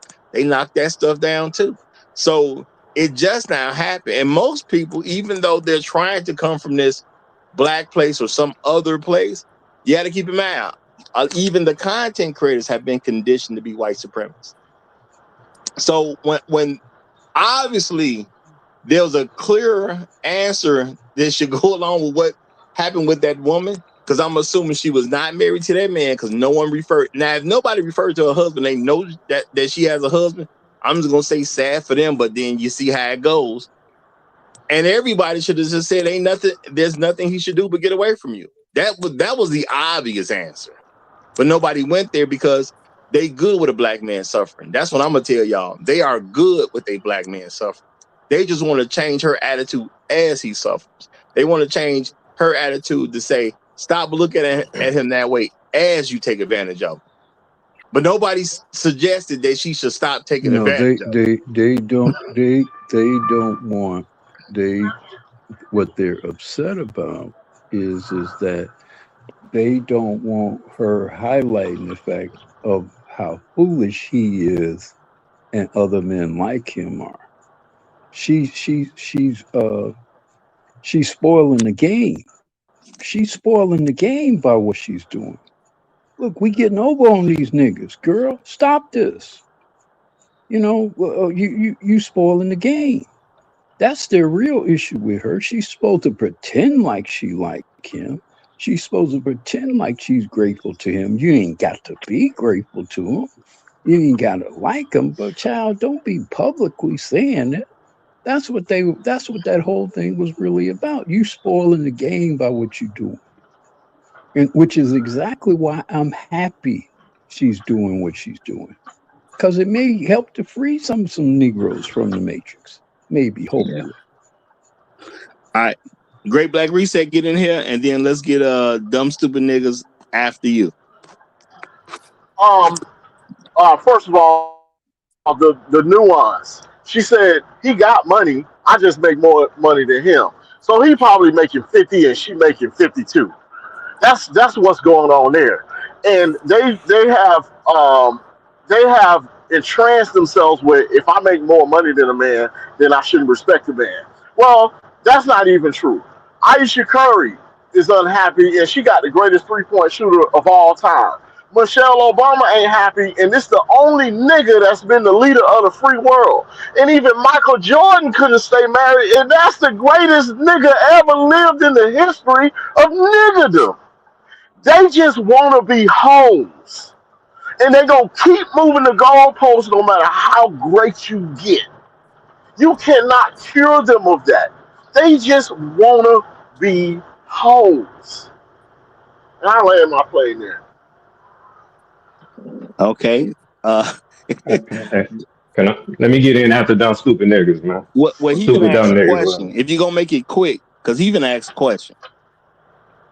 No, I was just saying, I do agree, Great Black Reset, they want to be hoes, but even that's not going to be fulfilling, bro. You know what I'm saying? They don't even know how to be fulfilled with that, man. How much D you got to take? And they're going to continue to take it. They're still unfulfilled. But go ahead. Let the brother get in. Real quick, because Compassion just put this up. He says, to your point, Guru, I think black women are like a serial killer who's never been caught for their crimes. Over time, they get more and more emboldened until they finally are held accountable. Makes sense to me. It makes sense to me. Now, yeah. No, I think that's definitely. Oh, go ahead, Black Guru. Then we'll get his question in. Go ahead. No, we're going to let the brother get his question. All right, go ahead. Dumb stupid niggas. What was the question you had? My question is, you claim that the women of our family talk to us, and I'm gonna ask you, why are you even talking or listening to them? No, okay. At 16 years old, I stopped listening to my own mother. She came at me on some dumb thing. I just look at her up and down, made her feel small, and she stopped right then and there. And she never speaks to me about my business ever since. She got no say so about what I do with my life, right then and there. Okay, that makes some sense, but we got to keep in mind you come from a different culture. A black child born and raised in America, and they coming from a culture that developed from slavery. There's been different changes. Then every time black men start doing something, they get attacked. So number one, the dad ain't even there. So you can't cross reference anything with dad. Okay, because the dad usually is not gonna have much of an input. So when a woman comes at you and you've already been conditioned to listen to women because you've been conditioned that way since you've been a small child. You went to school. Most of your teachers were women. And let's keep it real. You know, when you grow up, you're in a society. People talk about money, and then it was always issues about not paying the school teacher. So what did men start doing because they weren't quote unquote getting paid? A lot of great male teachers started leaving the teaching industry. So now you got a bunch of women raising. So you've been conditioned to listen to women all day long. So when your mama tell you something that the rest of society is telling you, you think you're supposed to take it serious. You know, because you don't have any type of cultural input that goes against that type of training. So that's just what a lot of black men are going to be stuck into. And we have to be real about that. As an adult, as men, we got to start saying, hey, if I'm 18 and over, I'm now responsible for what really goes on in my life. And it's time for me to start making changes and not buying into the stupid stuff. Because I get why they're going to listen. You know, because it seemed right. When if you live in a world where you're getting it constantly, it seems right. You know. Now, shout out to Terenzo Jones. He says, "Yep, they will move the goalpost. Yet the catch is the goalpost. Yet the catch is the goalpost. It's the same as a silver spoon in the Matrix. There is no goalpost. Salute. Shout out to Terenzo Jones. I think you can't say it no better than that. There is no goalpost. Real talk. Like Uru and Jado was just saying. Like Jada was saying, it is no goalpost. And remember, Uru said it earlier, that witchcraft thing is real. A demon never gets full. A demon is going to eat and eat and eat and eat and eat. And this is what we're literally dealing with. Yeah. Now I'm going to say shout out to Douglas Lattimore. He says, no hymen, no diamond. Would Yes, like to join sir. the panel. Douglas, there's a link. There's a link at the top of the chat, bro. That's the link to join the panel. You're welcome. The only thing you got to do, you got to turn your camera off. You good to go, brother. You good to go. Come up, and I'm gonna run some rules for new people, and then we'll let you speak. But right now, Compassion just joined the panel, so Compassion, go ahead and get your opening statement in, brother. What's up, fellas? I'm glad you asked that question, dumb stupid niggas. Because and I'll try to, and I think we all need to practice, you know, as hard as it is, because we're speaking about our own culture, and a lot of this is very personal. You know, try to be scientific about it. So I'm gonna try to articulate what I mean to answer your question of why black men even care or resort to women's opinions about shit. And to your point, Roger, just piggyback as you put it basically perfectly. The gynocracy. If I just observed and was communicating to you what the American FBA gynocracy looks like I said, you are from slightly different culture. So the FBA gynocracy is specifically designed to isolate the children, specifically the males, to mainly women's influence from a very young age. Roger says all the time, it's a social tradition within the black FBA community to basically break up with the child's father by at least 2 years old, because they understand we want to orientate these boys to look up to feminine leadership, to refer to feminine leadership from a very young age, before you even have the contemplation or the mental capacity to contemplate these things. It's specifically designed that way. Black women know why black kids grow up in 70% single mother households is not by accident. It's a cultural tradition that in the black matriarchy, you isolate all the kids to the women. That creates a lifelong tie to referring to women and caring about women's opinions and even taking women's advice. So to answer your question, the black gynocracy is organized specifically, like when you look at the single motherhood rate and why the father's not in the home, that's by design. By black women culturally, they're designing it and they're supported by the state and the laws, and they fight for these things to back that cultural tradition up. So it's a cultural tradition. Black men are raised to refer to women by design. That's why they separate you from your father as human and any masculine influence until you're about 13 when you get out of pocket, and then they need a man to come train you up and get you back in order. But by that point, you're already tied. Your umbilical cord was never cut. So that's the answer to that question. Thank you Very for the well answer. said.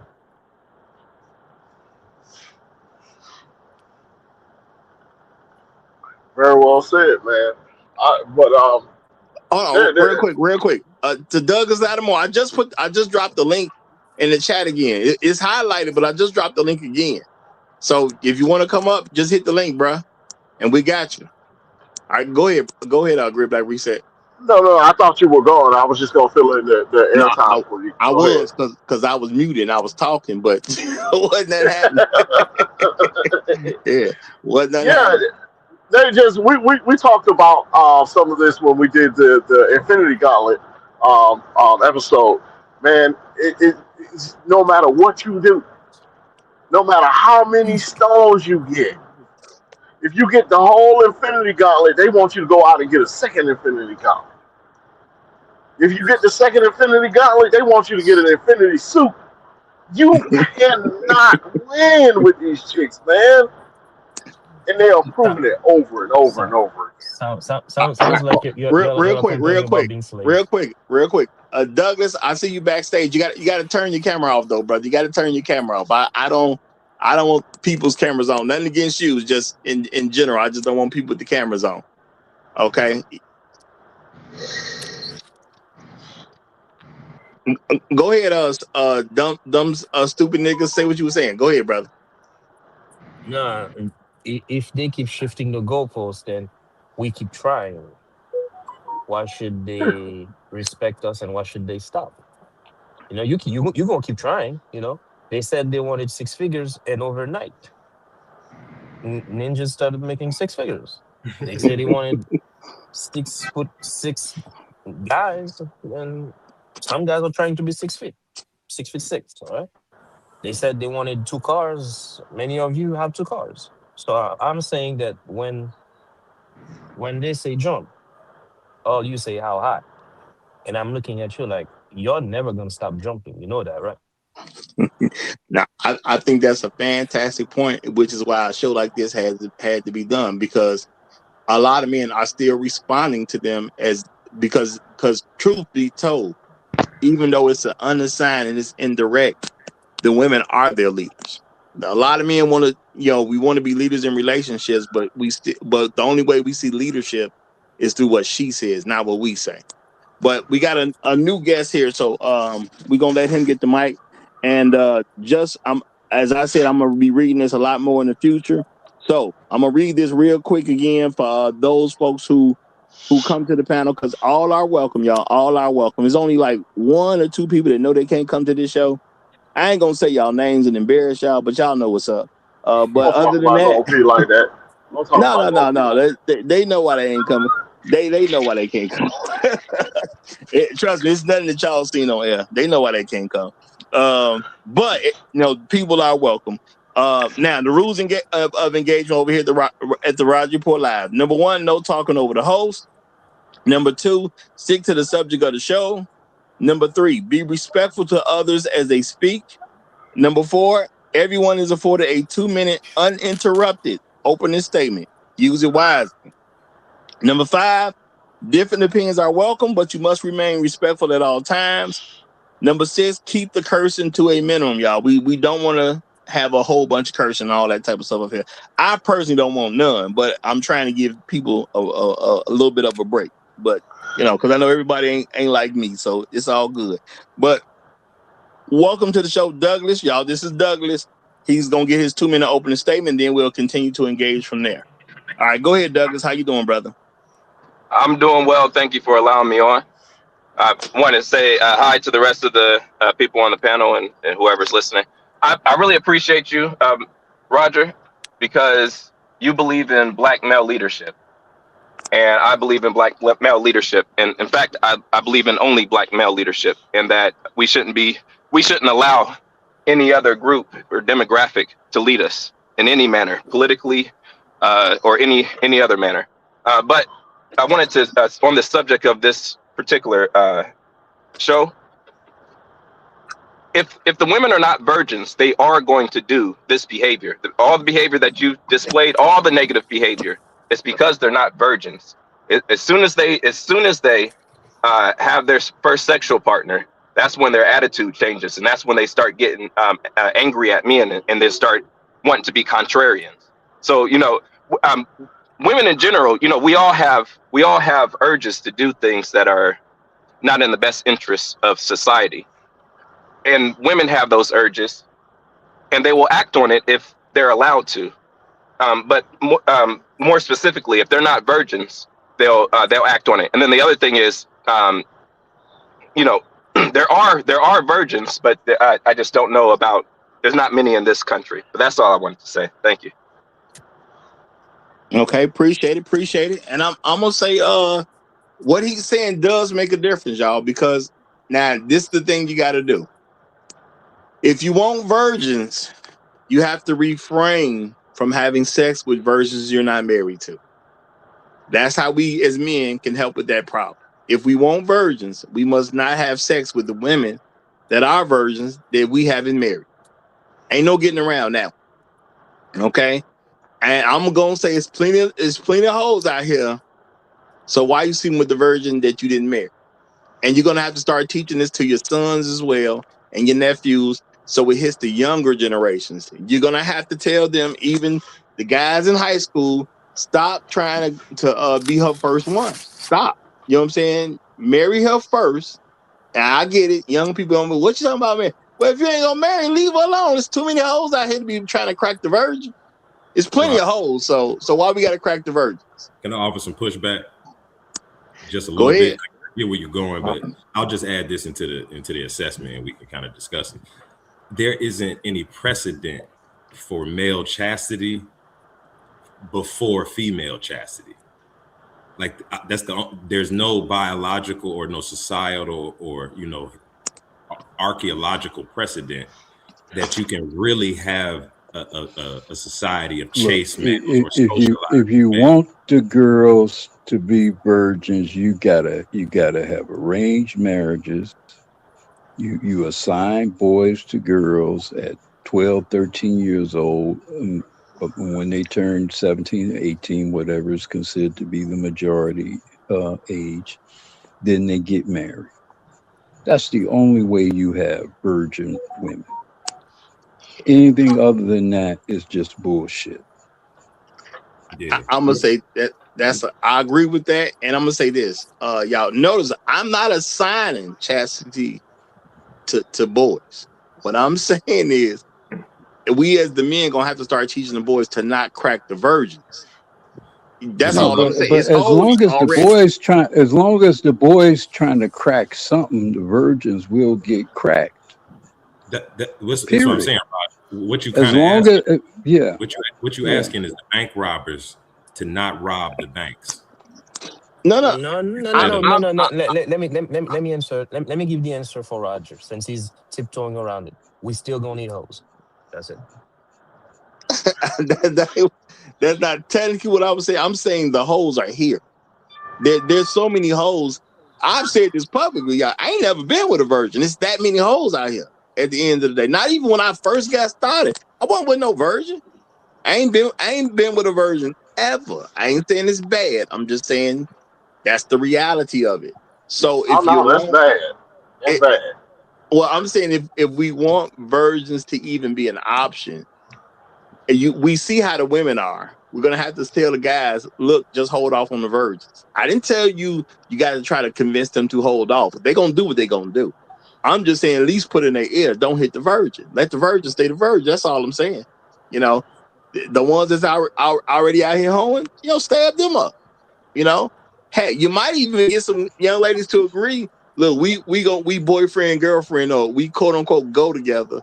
But I'm gonna have sex with Tanya, because Tanya out there. Now I ain't gonna have sex with nobody but Tanya. But unless you separate the virgins from the hoes, the virgins are gonna want to be hoes. Women are very symbiotic in their behavior, in their thoughts, in their patterns. It's not guys who compel girls to lose their virginity. It's other girls.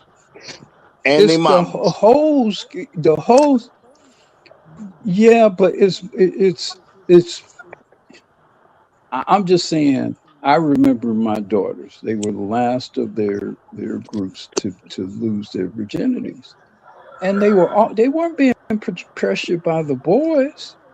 They were being pressured by their friends who had all given it up. They weren't being pressured by. They certainly weren't being pressured by my wife and the elder women in my family to have sex. They were being pressured by their peers who had given it up. So as long as you have virgins and non-virgin girls together, you will never have virgins. You won't. What Girls move in packs. They move. Listen to me, Raj. I've raised them.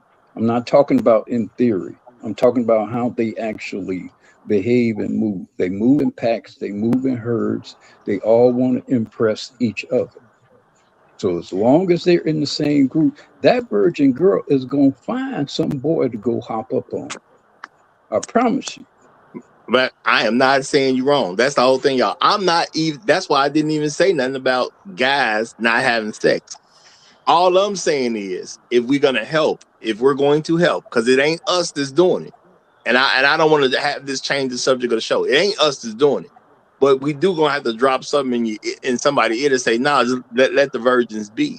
At the end of the day, and you got to start treating the hoes like hoes. Like I was saying, if you You're can telling get the boys to not have sex with the virgins while the virgin is trying to hop up on his dick.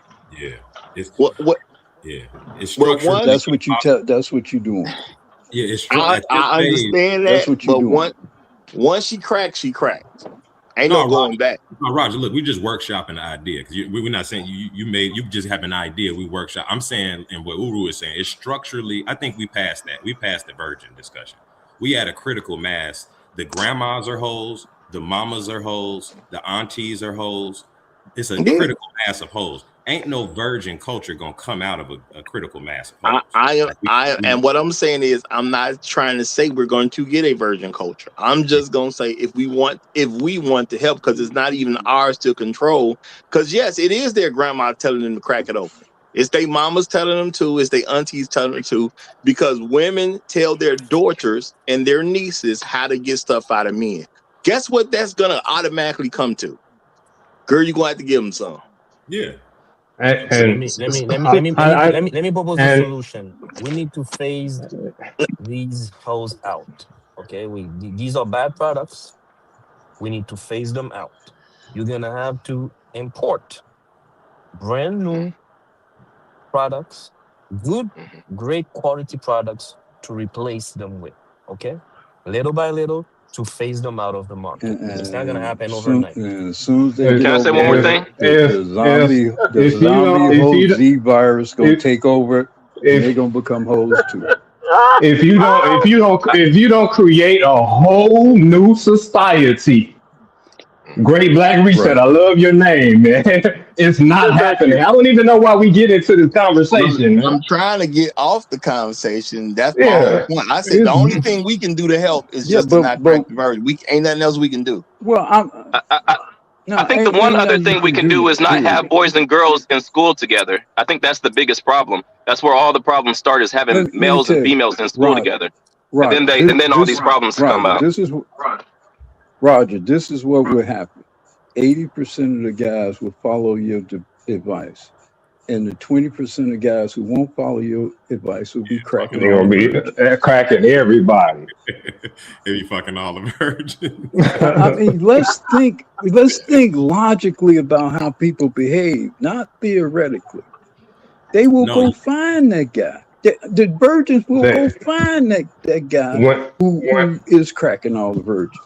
You are absolutely correct. Hold on, Jado. Let's Yes, sir. Let's agree upon this. There is no individual solutions for systematic problems. Like what Douglas just suggested, that single sex education, that would help. But you know what that's going to require is men galvanizing and being able to affect policy at a policy level, at a margin. And we currently, because we tried to do that. Well, Barack tried to propose single sex education, and guess what the women said? Hell no, not if the girls ain't gonna get it. And then it just never happened. Yeah, So which they would, and it wasn't because not if the girls were gonna get it, they just didn't want it. Because if the guys right, have single sex education, that automatically puts the girl into single sex education. But exactly. Yeah. this is what I'm saying, y'all. Now MJD the second said, Roger, you're out of touch. These young boys today aren't having sex to their mid to late 20s. Bro, y'all are out of, y'all just not listening. I did not say the sex culture is going to change. I say if you want to help, because it ain't up to you. We're talking about a woman's body. It ain't up to you. I said the only thing we can do to help is to tell youngsters, don't crack the virgin. That's all we can do to help. It's not us to control it. They Yeah. control it, I which think means guess what? They gotta want to have it. I think we need to, because we always go down No, this rabbit I think hole. y'all two squaring in on the subject, trying to change the subject of the show about something that don't matter in the first place. I You said know, if you want to help, don't crack the virgin. we got to let That go. works. Let's let go of the concept of the Yeah, virgin. if you want to help, just don't crack a virgin. That's all I told y'all to do. It don't take a whole discussion.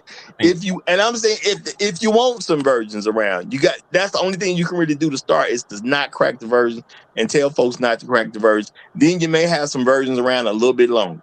Now, what they're going to do as women, they're gonna be women at the end of the day. It is what it is. But guess what? Now you can point it out a little bit easier and better. The same way you point out a woman who's a single mother. I'd say all the time, there is no single mother who didn't want to be one outside of a widow. The widow is the only woman who got married, had kids in the marriage. You know what I'm saying? If she had all her children after she got married, and then her husband just unfortunately died, and now she's a single mother. That's the only one Let me who say this for the wasn't a record, single Raj. mother deliberately. Let me say this for the record, Raj. Black men, listen to me closely. I'm gonna break your heart. At this phase of the gynocracy, the fucking virgin boat has sailed, my nigga. You're not getting a virgin. That ain't gonna be part of the problem. We way past virgins. Way past virgins. So that shit, we need to just let go of that concept in terms of a solution or in terms of some, imagine, unless you're willing to leave this environment. If you're willing to leave, we can talk about virgins. But it's not gonna happen. Let's cut the bullshit. Or get a virgin from some other country and bring over that. I mean, my thing is you can do it, but Bring it's your not virgin. gonna be no Bring going your out into a virgin. regular everyday neighborhood. Yeah, bring your virgin. Yeah, that sounds like a good idea. Bring your virgin wife to a basket of hoes. That sounds like a great idea. Well, to hold be on. honest, for y'all, Go ahead, Black. I mean, let's be logical.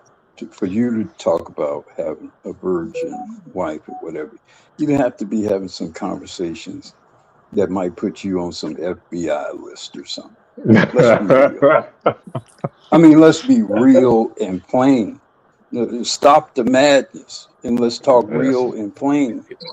The way things are set up, there are very few ways you can get a virgin. And you're going to be talking about somebody that it ain't even legal for you to be talking about. Oh, well, that's my point. That's why I kept trying to move past the conversation. The very first time it says come up, and y'all know I done lost some channels, but I didn't sit it on air multiple times. If you're talking about virgins, you're realistically talking about children. So at the end of the day, we're gonna have to figure something else out for the majority, because most children, most I'm gonna leave the female children conversation are right there. not gonna make it to 18 as a virgin. They're not. We have fallen so far. Yeah. So let me read this super chat and move on, like I've been trying to do. All right. Shout out to Elder Blood. He said, Roger, can you do a show on where was the black children while the black parents was in the cotton fields, especially young girls? America's deep darkest secret. You know what? We're gonna consider that, Elder Blood, because I definitely do a lot of stuff. Now, my thing is, I'm not going to cheat because I do charge people $100 to do a show, but Elder Blood is a very, very, very strong supporter here, y'all. Elder Blood be throwing in all kinds of money on a regular basis. He do it in smaller intervals, but he throw me a lot. He does throw me a lot of money. So just so y'all know, because I don't want nobody to feel robbed. They paid $100 for a show, then Elder Blood just suggesting something here or there. But Elder Blood throw me plenty of money regularly. Trust me. When I keep up with the numbers. So I was quite surprised on how much he invested in the Roger Report Live, and I appreciate the Elder Blood. I really do. Real talk. Shout out to Terenzo Jones. He says, impressing each other is imprinting on each other. That symbolic relationship is a real thing. Absolutely. And I'm gonna say this, y'all. The thing is, all I'm saying is, for men, if you want to help with the virgin issue, the only thing we could do is encourage young men to not have sex with the virgin. Other than that, it's pretty much out of your hands, because she is going to do what she wants to do at the end of the day. And guess what her mama, who's a hoe, told her to do? You know, and I had a girlfriend who actually told me this one. Yeah, she said, even my own mama told me, as long as I got what I got between my legs, I shouldn't be broke. So I'm telling y'all, it's coming straight from the mamas nowadays. No, Roger, you got to say this. You got to say the saying right. You can't have a wet ass in a dry pocketbook. That's an old Negro adage that's taught to pretty much every black girl. It's a prostitute. It's literally enculturated prostitution. We do have to deal with some of the stuff that women are You actually talking about teaching their kids. telling that to young boys, and she's getting that wet ass by somebody who's 25 and above. So why are you talking to your nephew? That girl who's getting that wet ass in that full pocketbook is getting that by somebody who's already a man most times. Most times. Well, I mean, truth be told, black women encourage that type of stuff. Yeah, it's you know, so but I mean, y'all steady taking me from the subject of the show. But I'm gonna use this to include No, it in but the that's subject of because the show. you keep repeating that fallacious line about, you know, if you want to help the situation, when it's not helping it's not going to help the situation to tell a 16-year-old boy not to do something, and his 25-year-old uncle is the one who's actually going to be doing it. That's not helping nothing. That's a mischaracterization of what's going on out here. Well, I mean, I get you. I get your point. I definitely get your point. Well, I'm gonna say, the reason too that we have such a village husband problem is because a lot of girls do encourage men to have sex with underage girls. A lot of women do this. Okay. And the woman who has the underage girl, she encouraged it because for her, it's less stuff I have to buy. And it just simply comes down to that. It's not even technical. If I can get some grown man to start having sex with my daughter, he'll buy her stuff and I won't have to. There has been countless women who've come to the internet who said their own mama got them into some version of prostitution, whether she used the word prostitution or not. She said, my mama told me get with these older guys because he gonna have a car. He gonna have an apartment, or he's gonna have a house. He's gonna have this, he's gonna have that, and he can give you this and he can give you that. So at the end of the day, this stuff is encouraged by black women. Okay, men being with children. I'm saying men being with children is something that black women have been pushing for the longest. Because black women do a lot of the same things that white men do, or white people do. And y'all know that we as black folks, we know white people's reputation about messing with kids. Well, guess what? Black women try to emulate white men a whole lot. So guess what they do? They push a lot of the same stuff that white men do. And this ain't me taking shots at white men. I'm saying black folks, we know what we understand about white men and how they are with children. We know this. So just think about what you think about white men with children. Now apply that to black women and you're going to see the same thing. Which is one of the reasons they don't want you raising the kids either. Considering. Go ahead, brother. I stopped because I heard you. Oh, I'm going to take something happened to his mic. Okay. So I'm going to say, and you're going to have some people who participated in stuff regularly when they was a younger man, because they were a man at the time, and now they're an older man. So guess what they're going to do? They're going to say, y'all need to look out for these kids. Y'all need to do X, Y, and Z. Why? Because he wants to make amends for what he did. He didn't necessarily get caught, but he wants to make amends for some of the stuff that he did. So he's going to try to get you to do the acts to make his amends, which is why some of them never fully get it together, because he's trying to get another person to amend what he did. He's trying to clear his own mind by what another nigga did, which I don't think works psychologically. Which means he's just gonna keep it up for a long time. Well, Roger, we got to recognize, to your point, that it takes a village saying that you hear from black women and black men. The utility of it is it removes responsibility from biological parents across the board. Because if, as a black man, if you can count on just some mentor or some coach coming to, fill in the gap wherever you lapse on maybe your third baby mama's son, or your son with your third baby mama, then it's easier for you. So sure, gynocrats definitely believe in the village. It takes a village, and by extension, the village husband and the village wife, because it removes account. It's a female centric or matriarchal centered idea of flexibility, and essentially lack of accountability. It's accountability on everybody, so nobody's accountable. Well, it's accountability on everybody but the woman. I say that because the men are still being told they have to be accountable, just like right here. Now, it's somebody named Hey Godson, who's probably a woman. I'm going to say this is probably a woman, okay? Hey Godson, and that's what lets me know it's probably a woman, because it's Hey Godson. What man names himself that, okay? So this is probably a woman. And then look at how this is written, y'all. That's so effing stupid. And then you got all caps after that, which means what? This is like the internet way of trying to quote unquote yell, or it says this person is livid right now. This person is truly upset. Now, well, let's see what made them upset. It says stop talking about black women and lying. So the fact that you say something about a black woman doesn't trigger this particular person, and they made it clear whether they realize it or not. Now she say is lying, but let's see if she say what the lie is. Most women in America are getting raped every mother effing minute by men, black men. So basically be quiet. I'm just say that because I ain't gonna curse. So basically this person just said something that doesn't even make sense on any real level, because they can't mean it literally, because you can't do it literally, because if every black woman was somebody was sexually assaulting them every given minute, they can't do nothing else but live through a sexual assault. Now, does she mean the majority of the time? Well, you can say that the majority of the time that's happening to her, but then I got to ask, well, how does a woman get sexually assaulted multiple times? How can it be sexually assault if it's happening multiple times?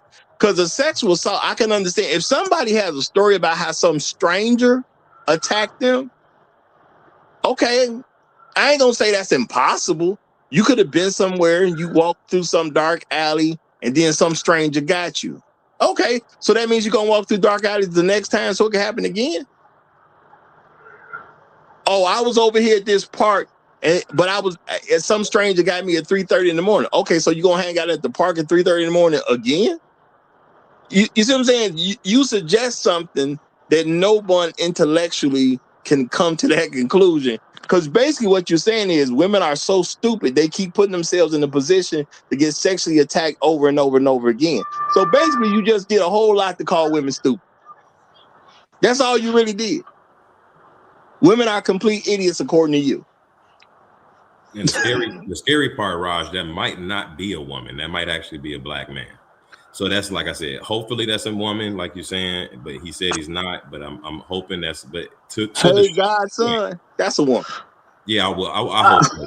But to the show's point, I think we got a lot of black men with some, I mean, we shouldn't be surprised by that. No. I don't even want to suggest that a black man wouldn't say that. The fact that the name is Hey Godson suggests to me that that's a woman. Not what they said, because a black man would say the same stupid thing. Because a lot of people just say stuff out of feelings and they don't even actually think about it. That's why I said this couldn't be real literally. It couldn't even be real from from some other standpoint, because it just don't make sense, because the women would have to be incredibly stupid for that to keep happening. I bet you $5 to a nickel that's a woman. Yeah, and I'm gonna say, can y'all go back to the subject, because y'all are trying hard to end up on a certain list. You can see what I mean. No. The thing is, we just saying the straight up truth. It's just something that ain't happening. that some woman's upset about. And that's all it comes down to at the end of the day. That woman is upset about something that ain't real. And I'm going to say stupidity is a choice. And to be mad about something that ain't real, that's on you at the end of the day.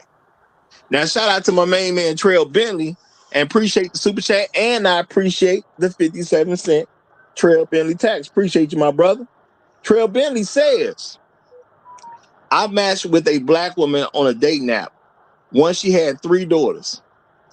Okay. She said she wanted her daughters to get experience with an older man first, so they know what they were doing. Oh my God.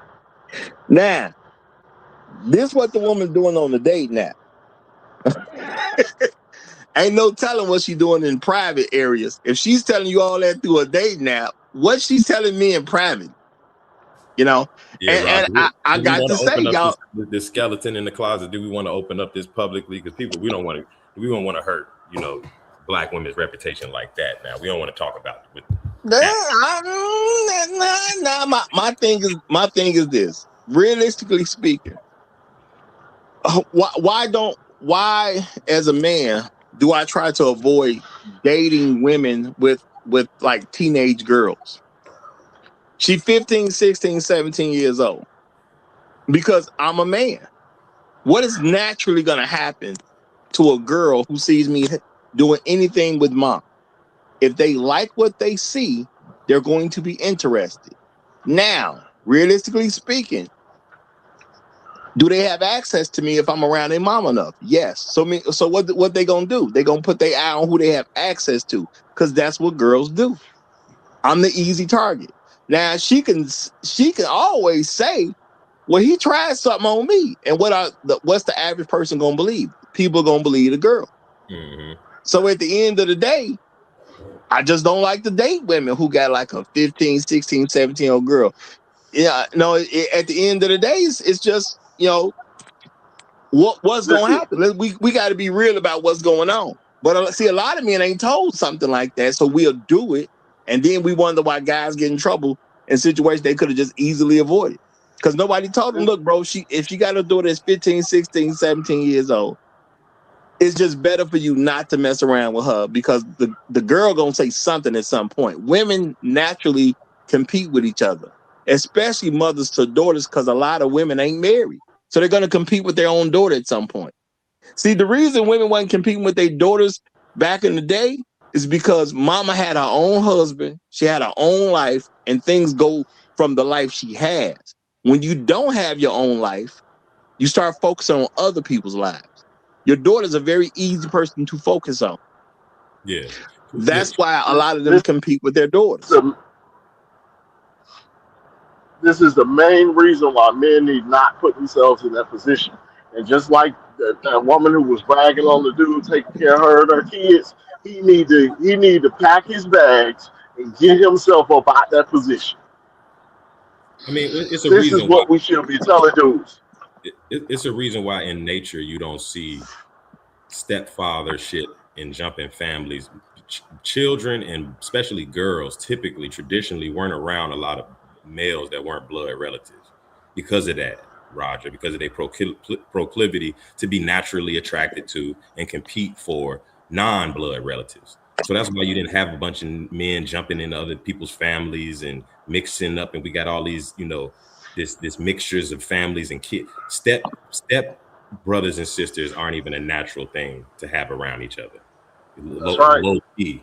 So yeah, the gynocracy in reverse order to nature. The village, the black, this graphic behind us is just another example of all the many micro ways we're in reverse order to nature. And the gynocracy didn't always used to be in reverse order, because back in the day, when you had a child out of wedlock, they would send you up. They would send you upstate, and that child would get raised by a married couple, and then you come back home with no child. So there was even provisions to protect children back then. It's this single mother crap that's going on that's screwing everything up. What? It's not just the single, it's the people who are pushing for it. Because, see, the thing is, you have people who are bold about stupidity at this point. Like this particular person, Hey Godson. Why you think they came in hot and angry? They want to push this type of stuff. Hey, Godson wants single mothers out there. Hey, Godson wants someone to easily be able to go and get somebody's child. Hey, Godson wants some 32-year-old man hanging out with somebody's 13-year-old daughter. You know, hey, Godson wants somebody to be a quote-unquote latchkey kid so they can get exposed to all type of stuff when mama's not around.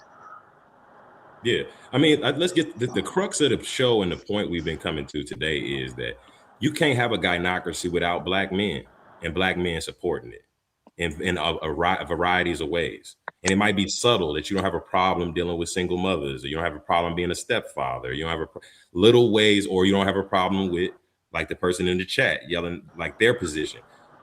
The point is the gynocracy, the village. You can't have a village wife without village husbands. We have plenty village husband minded and gynocracy minded men that support the gynocracy in subtle ways.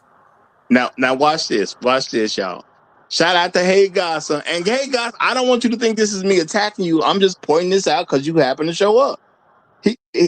She says, "What the F you mean that black women want men to date children? What the F? How am I not making sense?"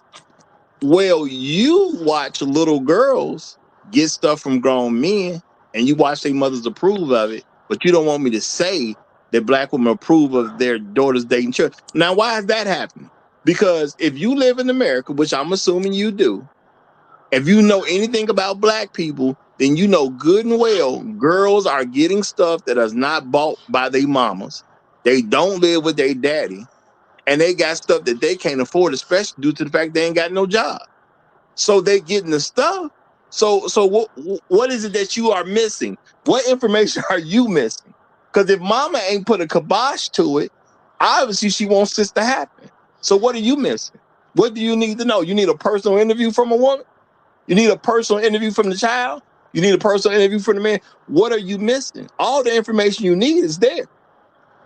Heck, all you got to do is walk around. You will see guys with somebody, with a girl who don't look like their child. Now, I ain't gonna say sometime it ain't a stepdad. Sometime it could be a stepdad. He might have been raising her since she was 3.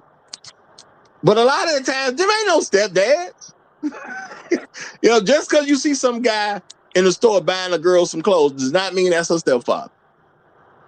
You know, I'm gonna say shout out to the stepfathers, because there are some men who are dealing with a woman and they got in when the children were quite young, so the children actually see them as more of a father figure than not. I mean, they might still want to know who their daddy is, but they see the person raising them as a father figure. Hold on, But Raj, when you get with a woman and the kid already 13, come on now.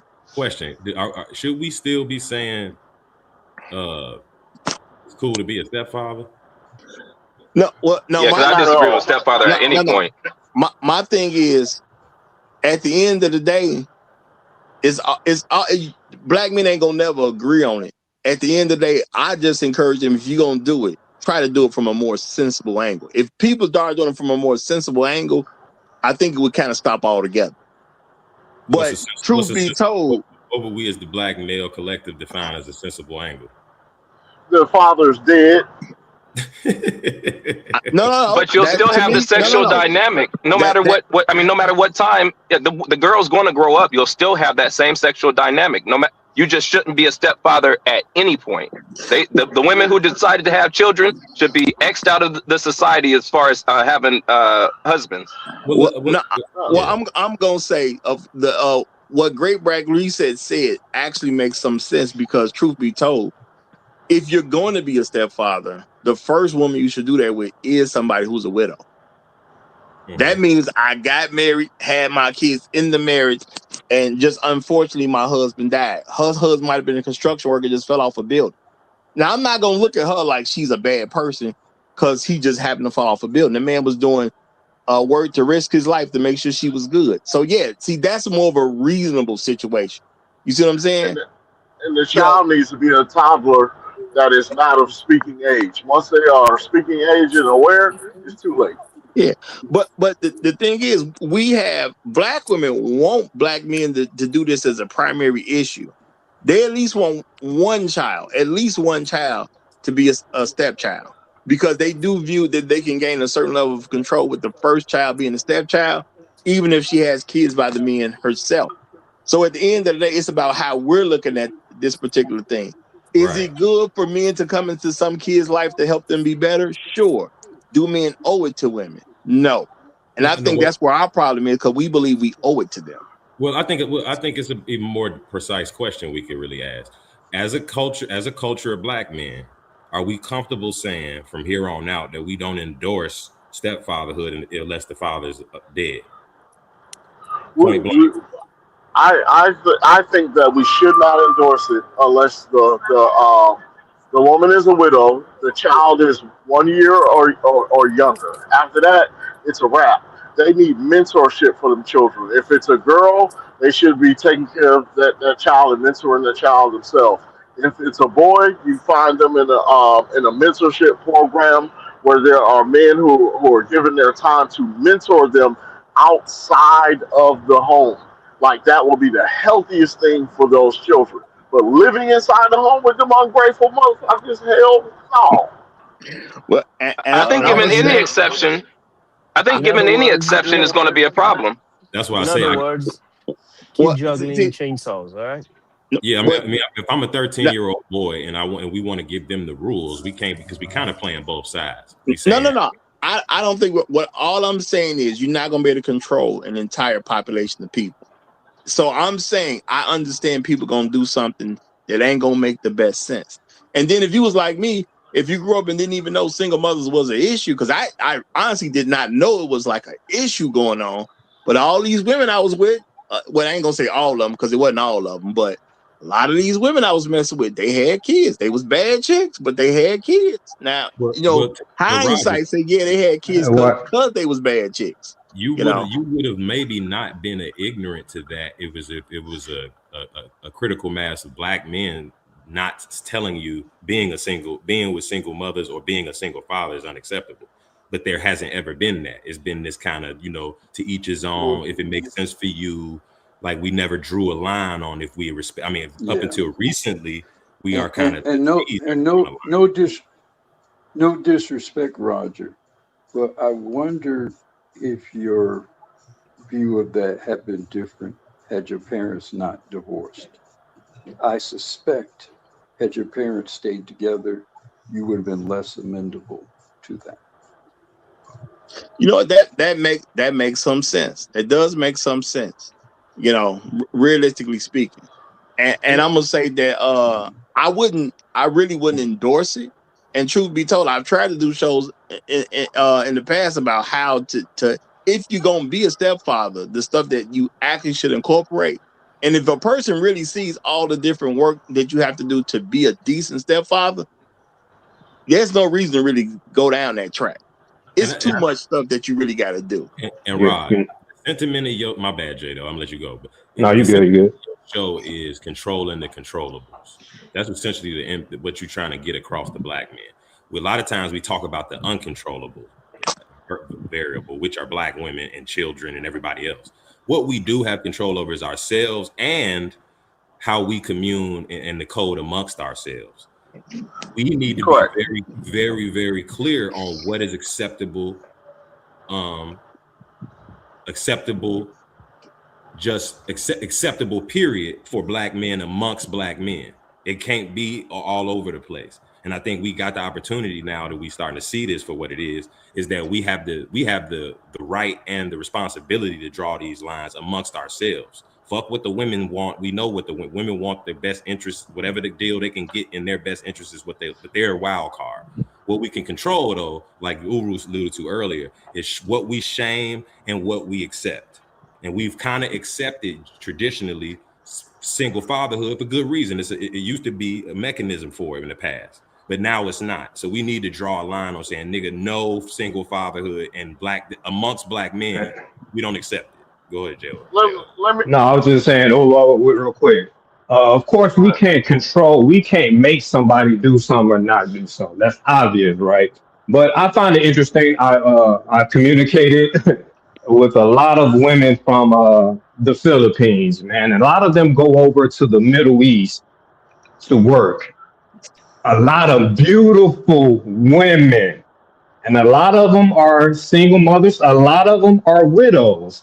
And I asked them about as far as dating or anything as far as any men in the Middle East, and those men do not consider them a viable option whatsoever. They're shunned.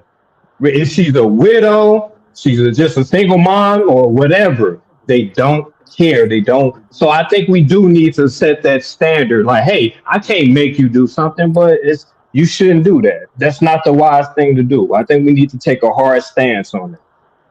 Well, the advice that I'm giving here, it comes from somewhere. It's not just venom. There's thought behind it. You think about this. When it comes to single mothers, what they want is control. They want control over the man that they had this child from. They want financial control over him. They want control of his movements. They want control of when he sees the child and all this other stuff. If you step in as a stepfather, you're going to step into that same control mechanism. But if you are a mentor, which means she has to relinquish control to a mentor, at least in some fashion, when the guy is spending time with him. That is the best opportunity for a man that is not related to a child to actually input some positive things into a child. But living with them heifers, no. What man? Hold on, guys. We tried to do that all through the 90s and the 2000s, and it didn't work. Thank you. Oh, I didn't say it was going to work. I said that's the best option. No, I'm just saying historically it did not work, and that was amongst women who were boomers and older Gen Xers. So mentoring the offspring of these millennials and these millennials, good luck with that program, bro. Let me say now shout out to Kevin C. Appreciate the super sticker, my brother. Appreciate the super sticker. Thank you very much. Now, and I'm gonna say this, y'all. As I've tried to present the show, and I maybe do it again. If you think about rules you should have in place as far as being a stepfather, number one, a lot of men ain't gonna agree with the rules because the rules are not designed to follow the woman. The rules are designed for you to be in charge. And at the end of the day, like I say, it's just too much work to be a stepfather. Now, I remember, just for example, I remember a child who I was messing with the mama. Kid was being bad. Of course, I disciplined the child, which means I hit the child. Yes, I hit the child. The mama said something about me hitting the child. And my response is, what kind of woman's going to tell me not to hit a child, but you going to date me and have sex with me? You sound like an idiot to me. You stupid. You can't tell me I can't discipline your child, but you want to be with me. You got to take a choice. And see, and this where black men fail because we don't want to take control of whatever it is that we're dealing with. You can mess with me and I run this, or you can just not mess with me. But how you gonna tell me I can't hit your child and you want to be with me? That don't even make sense. See, Rod, that's why I don't even want to get caught. I think I'm gonna say it like in reality, you were playing a dangerous game. That's my point. Uru, let me say this, because Uru, see, exactly. I think he got all in the week. I think this is what I'll say straight up. Stepfatherhood and mentorship, you has proven to be, at best, you're a tool of a rebellious woman in the matriarchy. And at worst, you're helping disempower black men. Well, no. Hold on now. See, my thing is mentorship and being a stepfather should be something that's totally separated. And this is what black men got to do, man. Like, real talk. If you want me to mentor your child, pay me. That's just it. You want your child mentored, pay me. I will allow your child to spend some time with me, but pay me. Ain't no free mentorship. That's come from fathers. Why are we Roger? Why are we even putting any energy into thinking about a pipeline for mentoring or even stepfathership wayward kids? No. kids do need to be mentored. I'm not gonna say that's not an That don't need actual to be our thing. priority. But Rod, you talking to a bunch of no, matriarchal no. niggas that already love I'm not kids. saying it should be our priority. What I am saying is we have to be willing to make women pay for everything. And one of the ways you make them pay, if you want me to mentor your child, you pay me for it. It is a service. I am important enough to mentor your child, so I'm important enough to pay. If you don't want to pay me to mentor your child, get your child away from me. It's that simple at the end. What payment methods are a black man willing to receive? I gotta have a lot of legal protection. I mean, in this current environment, it's not cost beneficial to do, not even for her to pay you. In fact, when she starts paying you, you put yourself in a further legal risk, because now she's paid you. Now you created a contract with her via that payment. So then that's actionable in both criminal, civilly, as well as even potentially criminally, if there's been some assertion of theft or defalcation has occurred with that money. So it's just not worth doing. What you know what you I'm do? not Let assuming me tell you. somebody's gonna No, what you do is you help that man that's near that child as best you can.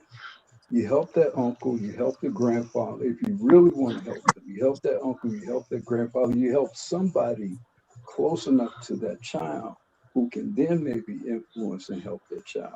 And you can be an indirect mentor if you got some kind of carpentry program or whatever kind of program, and you're working with the uncle and the boys around, that kind of thing. You can help them that way. But I'm not directly going to that child, and I'm definitely not going to that woman through that child. Now, in this current legal environment, I'm not doing that. Well, I don't think a man should be going to the woman for the child, period. What I'm saying is women they ask different men that they know to do stuff. If you ask me to do something for your kid, cool, I can mentor your kid, but it's gonna cost you. Because this is the reality. The women already have the children. And I'm saying I'm not mentoring that child, period. Even if she does. Exactly. I'm saying No. That child, I'm not against. Let me finish. If that child is a legal adult himself, and then I can limit the legality of our exchange between me and another legal adult, then I might assist in that way. But with her being the guardian of this child, whatever, I ain't getting involved. And Well, you can could you like set up a non-for-profit agency that could do something like that? Hold on. This is what I'm saying. No man who doesn't want to mentor a child should be involved in it, period. That's number one. Number two, if you care to mentor somebody's child, because women gonna bring children to men, because they brought them to me. I know they bringing them to y'all too. You know what I'm saying? And they say something about how you quote unquote good. They're gonna do something to stroke your ego, and then try to get you to do stuff for this kid for free. You know what I'm saying? Can't they just get online? Can't they just get the online version of it? And the first question you ask in this situation, Roger, is where's his father? Where's his uncle? Where's his grandfather? Maybe I will work with him. Maybe. And that's a big maybe. I ain't dealing or I'm not conducting any business with no woman involved with no child. None whatsoever. Thank you, Elder. There's nothing wrong with that. This is a bunch of sick people trying to salvage a negative situation that is not salvageable. It's not. Let that shit burn. You guys are arguing out of your feelings. You're not understanding the question and how it was answered. The question was, should we be stepfathers? The answer was no. The best hold on, be quiet. Let me finish. The best you can do, which is not even a good idea, is mentorship. Mentorship comes up in all different kinds of ways. Football coaches, basketball coaches, t-ball coaches, and all this other kinds of stuff. There's all kinds of ways to mentor a child. But the whoever's mentoring, whoever's coaching, they set the rules for that. They set the rules for that. That's the best you can get. It's not the greatest idea, but that's the best they're gonna get. It's not saying that men should be mentoring children. That's not what was said. Yeah, thank you for saying that. And I'm gonna say this to y'all. Stop thinking about it from the child's perspective. Think about it from an adult perspective. I don't care about the outcome of your child. It doesn't mean anything to me. It's not my kid. Now that may sound cold, but it's real. I don't care about the outcome of your kid. Not directly. Okay. There's an indirect, okay, I care that your kid make it because if they black, I want your kid to make it. But if they don't make it, I promise you I ain't gonna shed no tear. I promise you that. I can guarantee you that. So guess what? If you want me to mentor, if you you're don't care asking nothing me to do about the something. child, What black, let me if you just don't say care my point. about the child, I mean, you're saying something with all due respect, Roger. If you don't care nothing about the child, then why are you talking at all about anything beyond that point? If I don't care nothing about the child, I ain't no scenario Exactly. she gonna present for me to want to deal with that child. Ain't It's like nothing, an ain't no oxymoron. circumstance she gonna present to me where I want to deal with that child if I don't care nothing about the interests of the child. I hear you 100%. And I've already said that if a man don't want to mentor, he shouldn't do it. I've already said that. Now, I'm also saying real talk. I will do stuff for money. I will mentor a kid. You just got to pay me. That's all. If she don't want to pay, it's not going to happen. And the reality is most women ain't trying to pay nobody. Payment should always be there. See, if you mentor somebody because you're quote unquote coaching a football team, that football coach getting paid. You know what I'm saying? It ain't being paid through her. The kid joined the team. He get what he get because he on the football team. It is what it is. You know what I'm saying? But that's all you get. You just get what they get amongst all these other kids who got the same football coach. Now you want me to do something to teach your child anything, you got to pay me. And I'm not charging little to nothing. I'm charging a lot. Why? Because I don't need to mentor your kid. It's that simple at the end of the day. What I'm saying, we don't take the mentality that we're supposed to get paid for doing stuff that we didn't volunteer for. Now, if you volunteer for something, that's your business as a man. There is charity. I'm not going to say I'm against charity. Charity is something you should do, but charity should be sparingly, and you should have an understanding that it's charity. There is no obligation to doing anything for a child that ain't yours. So the best I can do for you is charge you. Now, if you don't want to pay, that's your business. I don't care if your child never makes it.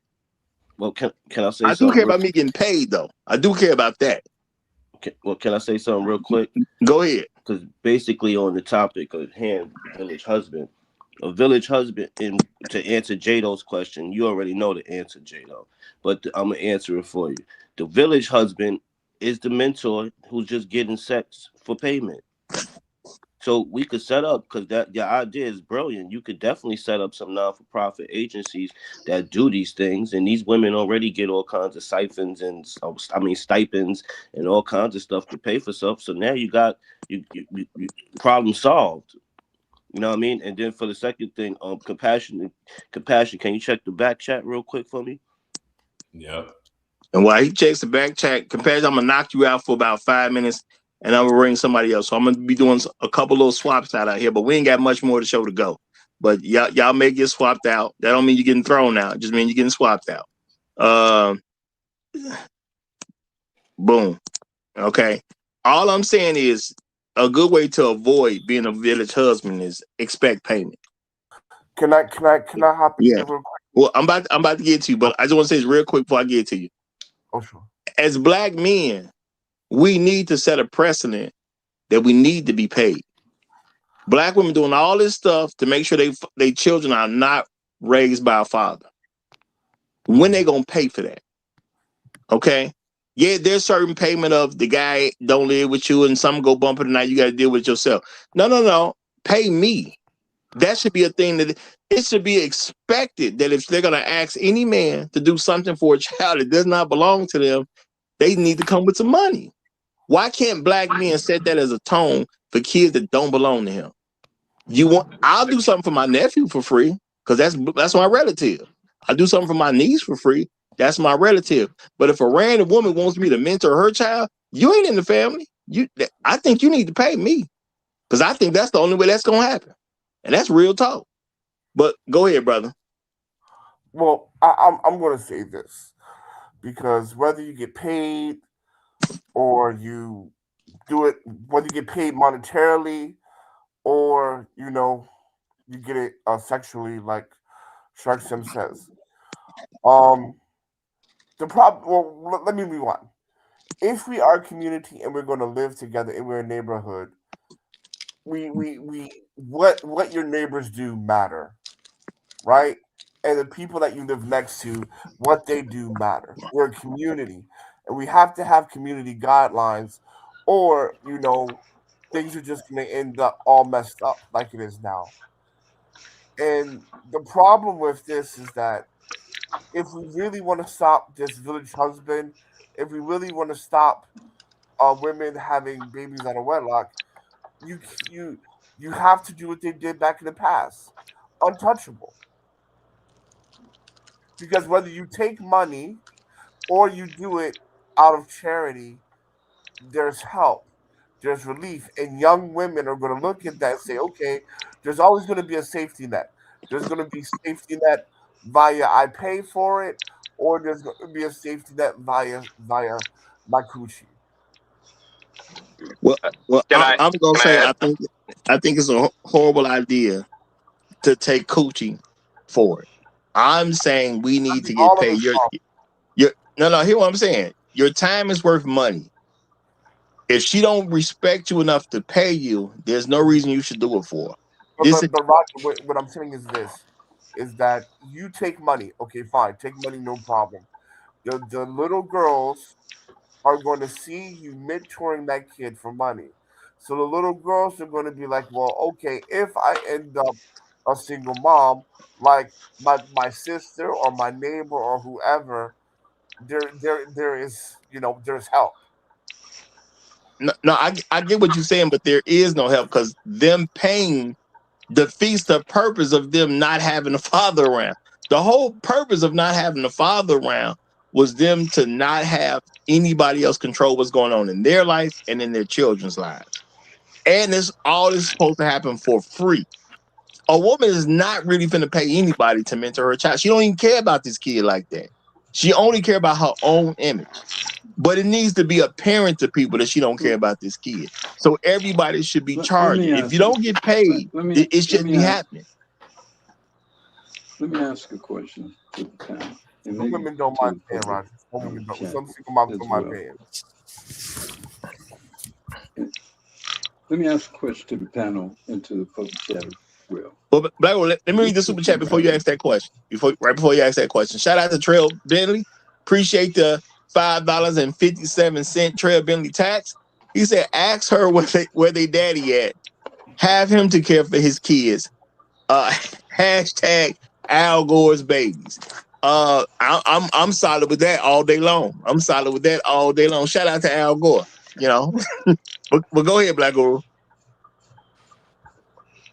Well, just a question, okay, to like say brothers on the panel, brothers in the public chat. If this request was submitted to you, which would you rather do? Would you rather say I'll do it for a price, or would you just rather refuse or reject the mentoring offer? Which would you rather do? Repeat the question again. Yeah, I you would said do it for a personally price just of what? rather. Like, can people mute? Because there's like I somebody I driving. Can you repeat the question again? I said, if a woman wants you to mentor her son, which would you prefer to do? Either cite a price quote or just refuse to mentor altogether? Which would you prefer to do? Refuse. Refuse. Refuse. Well, Suggest a YouTube video. no, it depends. Well, if I'm being honest, if I'm really being honest, and I know I ain't shit, but it depends on how good looking she is. Let's see. There you See, go. Right. You part of the problem. You part of the problem. if I, Fuck them she's kids. if she's willing to pay what I'm going to charge her, sure I'll do it. But She I ain't gonna be willing to do it though. refuse. Well, I say charge him because it doesn't change the fact that I make it's up the a rules. Refuse. You gotta it's a refuse. precarious place to put yourself in a position where you're charging somebody for quote mentoring a child end quote. But you gotta refuse That's a because precarious place to. you The have to. safest by far is to just refuse. Yeah, because there's going to be other children and teenagers that see that. Not some women aren't going to pay because they don't care about their kids, but there will be some women that will pay. Right? They will pay it. It sounds a lot like being a and stepfather to me. and a good portion of those women you will end up in a dispute with, guaranteed you're going to Yeah. end up in a dispute with those women, and the more she's paid for that mentoring, the bigger that dispute will be. Yeah. Yeah, and you know what? That's why you don't do it. All I'm gonna say is if a woman has any problems with how I run my mentorship program, we can just we'll just stop. You know what? I'm not gonna be able to get to where you are. You're not gonna be able to get to I am. Find somebody else. That's it. It's easy to me.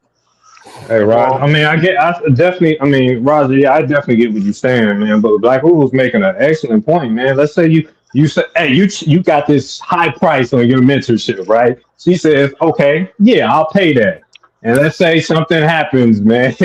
Let's say you had to, yoke the boy up. You had to grab him by his So collar. hold on. So in this mentoring program, has it been put together and vetted by an experienced attorney? Has it passed the scrutiny? Has it been licensed by the state of Illinois? Y'all scared Has of it women. passed whatever certification scrutiny necessary? Because once you start charging somebody, that's when you're moving things in that direction. What about sending them to the military? Wouldn't that solve the problem? Ain't nothing gonna solve the problem because the whole thing is they want to raise children without fathers. So ain't nothing you can do that's gonna solve that. And the thing is they don't care because it doesn't cripple them, it cripples the child. See, that's what people got to pay attention to. Them raising children without fathers don't hurt them. It hurts their children. And they don't care. Like I say, the best thing societally would be for the men to collectively refuse to help and put the pressure on them to do different, and for the younger females in particular to see that if I make this mistake, I'm going to be similarly situated. Exactly. And so I'm not going to put myself in that position. Exactly. And then let's look at it historically. You cannot find any civilization that has last where stepfathers were the predominant were the predominant mating strategy. There's no. It's unsustainable. It's unsustainable. Agreed. And shout out to Compassion Cows. He says this protocol will undermine organic black male leadership. You essentially turn black men into gynocratic mercenaries. Now I'm gonna say that no, that's what we already are. That's what we already are. If you want to pull back some, you're gonna have to get men in the mentality of charging. We do way too much for free. And I'm just keeping it real. We do way too much free. I done did too much free personally. You know what I'm saying? I done seen so many other people do way too much for free.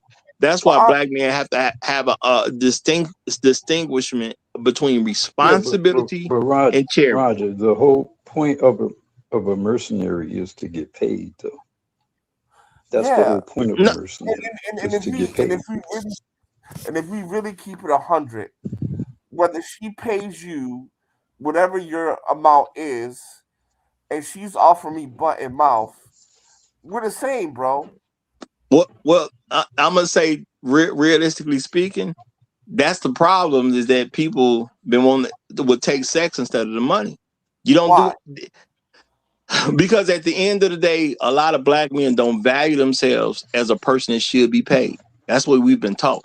Well, Roger. But see, this is what you're missing, brother. What if I don't need the money, but I need to do things my wife won't do? You don't have to have that. You don't have to have that with involvement with somebody you mentoring a kid from. Those things can be taken care of separately. We're the same. We're the same because payment is whatever. Payment can be whatever, right? Whether she gives it to me from like ATM or she gives it to me monetarily.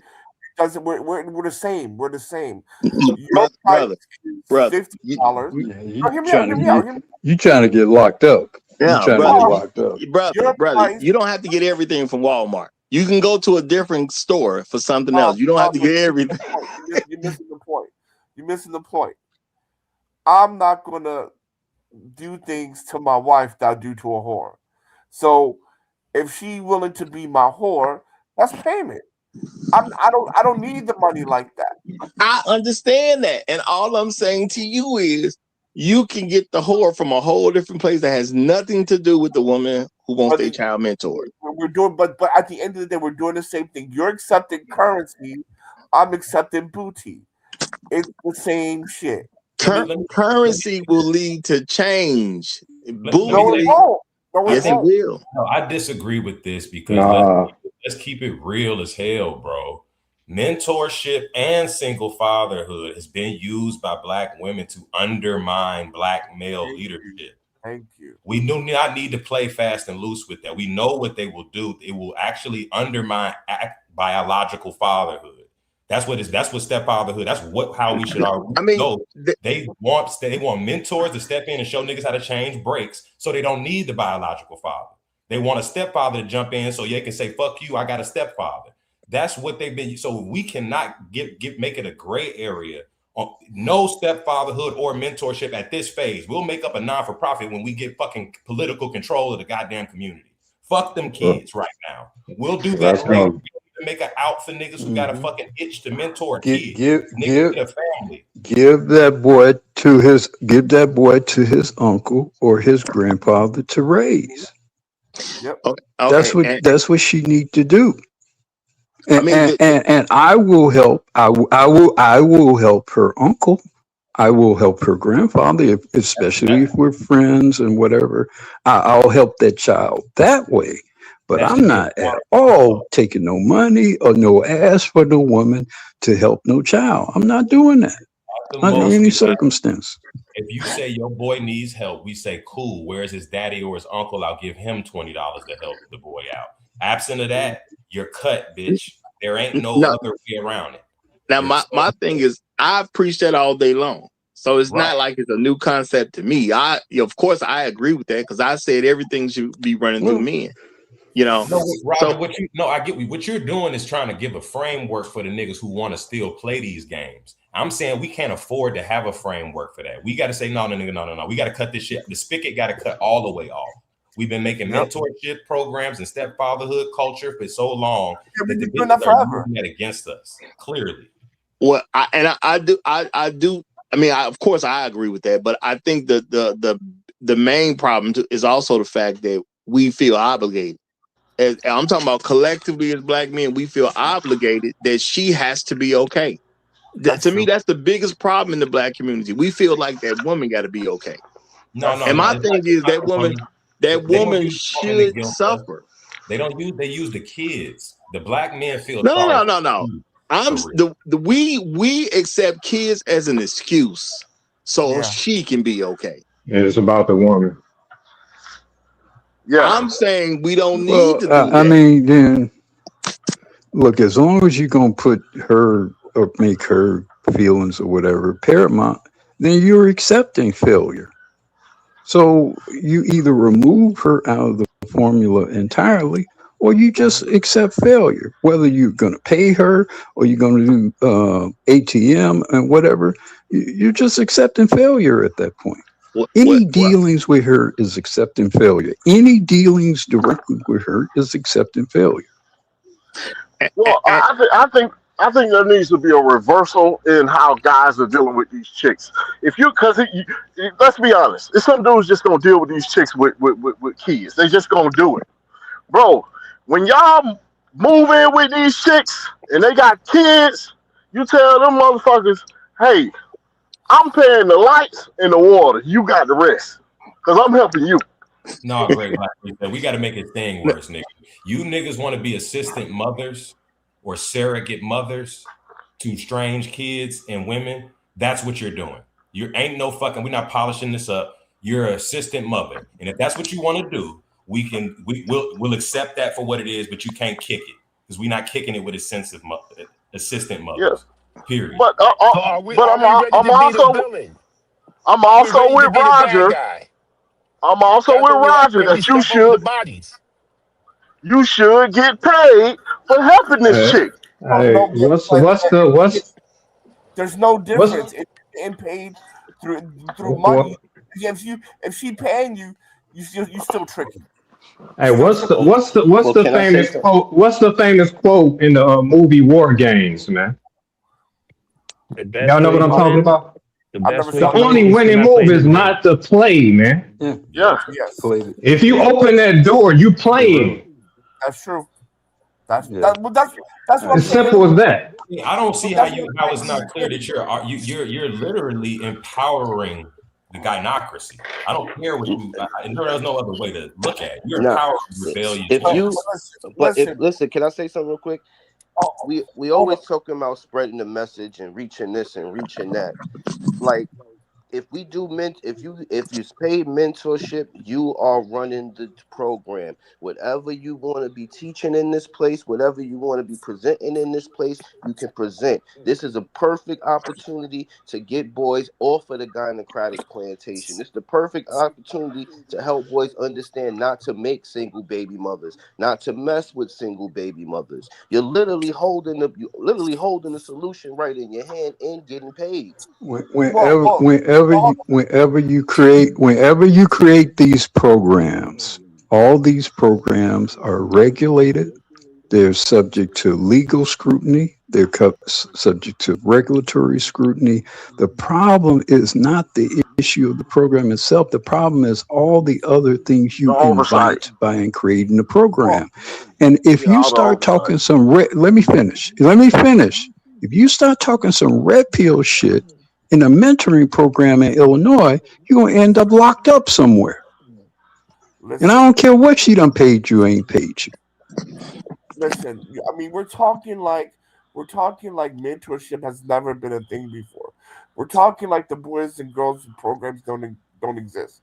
We're talking like my big brother programs don't exist.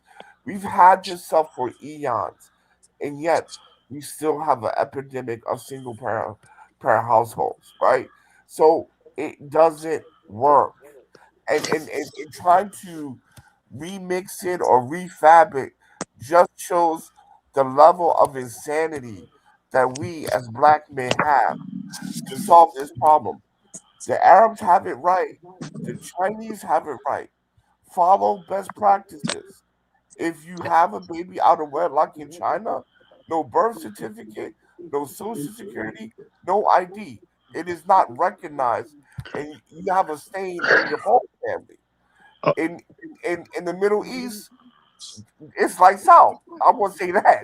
It is lights out if you come home to your father pregnant with no husband. It is uh, lights out. So let me finish. Let me finish. These things have worked for centuries. There is no difference than taking payment. So if we taking payment, I'm taking ass.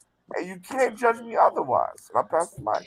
all right. Well, I'm gonna say shout out to Bad Black Gamer. He said, giving the kids to the father solves all issues." Yes, it does. So now this is the thing, y'all, because I tried to get in there for the niggas who just want to do it anyway.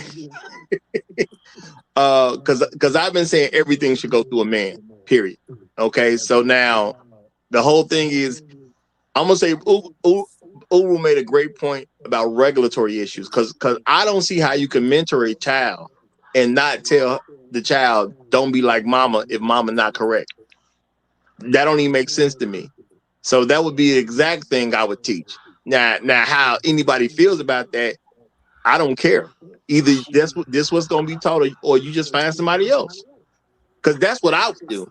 I'm going to take that very child and tell them, don't be like your mama. Your mama is in this situation. This is how we're going to make sure you're never in this bad situation. Okay? SOS the interpreter is trying to get on, but you got your camera on, bro. Turn your camera off and I'll let you get a statement in, because we passed the 3-hour mark, so I'm finna shut this down. So turn your camera off and I'll bring you up.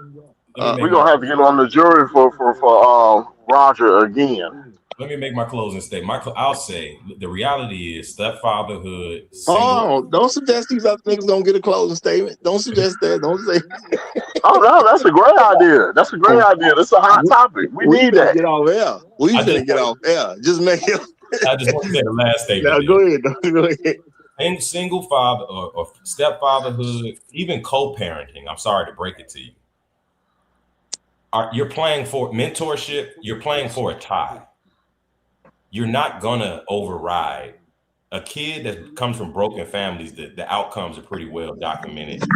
It's exceptions that prove the rule. You're playing for a tie in all these capacities where you break the psyche of children and try to supplement them with other people, non-family members, programs. You're playing for a tie at best. You're not empowering. You're not doing anything really worth that investment required. Not to mention all the regulatory shit you're risking.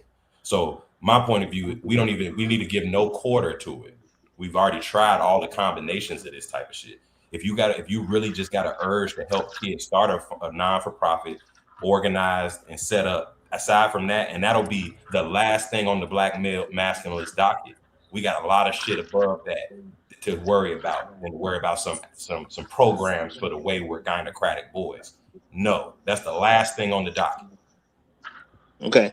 Now, before anybody else say anything, I'm gonna take you down, Compassion, since you said that, and I'm gonna bring up SOS interpreter, so he can get a statement in. I'm gonna let him get 2 statements in, one at the beginning, then one toward the end. And I'm gonna say real quick, I mean, when it comes down to it, you know, I've been saying everything should just be going through the men anyway. Stop worrying about kids that don't belong to our group. Who was our group? Black men that are respectable, productive, functional, and believe in black men's leadership. If they ain't part of our group, why are we concerned? Truth be told. And real talk, since I've been there and done that, if I'm literally having sex with a woman who has a child, because I've dealt with single mothers, okay? She has a child, and she won't let me have control over her situation. When it comes to her kid, what is some random dude gonna do?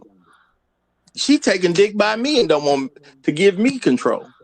So what you gonna do as a random nigga at the end of the day? It ain't gonna amount to much of anything. I'm just keeping it real. You know, that's why I say, you know, for real talk, when you've dealt with single mothers, you see why you don't. Because at the end of the day, a lot of them just ain't trying to do whatever's necessary to get stuff in order. So when it comes down to it, let her kids grow up if you just want to mess with them.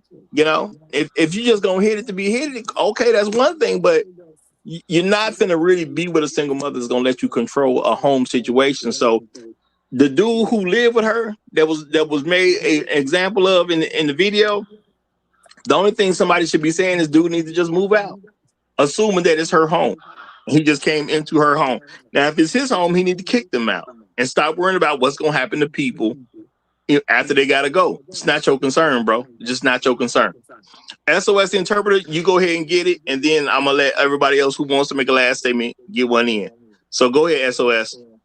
Thank you for letting me on. Can you hear me clearly? SOS, you're real low. We can't hear you. Real low. How about now? Still better. Is it better or it's low? Yeah, you're good now. We hear you now. Yeah. Okay. Thank you for letting me on, Roger. And what's up to everyone on the panel and in the chat? I'm gonna say 2 words, Roger, and these 2 words are casino and Cairo. And most of our people don't put any connection between those 2 words. The word casino, C-A, mean the spirit, S-I-N is the sin, and the circle represent the church, God, and the power or the house. Casino is Cairo is the opposite of it.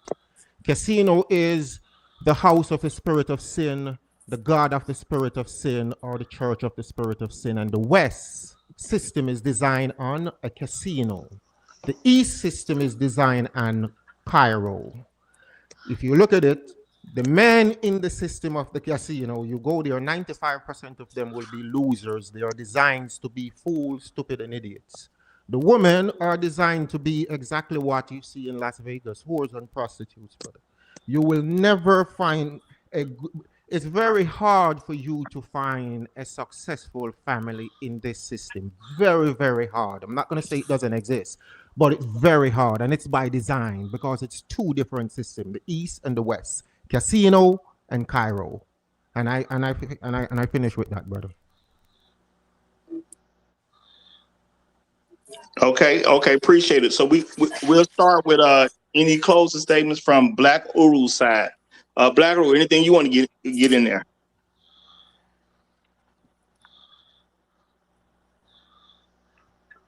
Black Uru going once, Black Uru going twice. You must be occupied right now. Let me go right now. You just going to jump in front of everybody, huh? That's what he's doing. That's what he's doing. Yeah, Bogarting. Disrespectful. Disrespectful. Man, Go ahead. y'all been throwing your balls at me too. I'm just returning the favor. But anyway, go ahead. If you're the type of guy who is willing to take care of another man's nut, you're probably the kind of guy who enjoys tasting men's nut from your wife, Fuchi, as you're going down on her. So I get no problem with you. Keep doing what you're doing. Keep being a stepdaddy. Keep being a failure. Keep being a dumb ninja. And to all those who are questioning whether or not we should have stepdaddy, mentorship, my last answer is fuck them kids.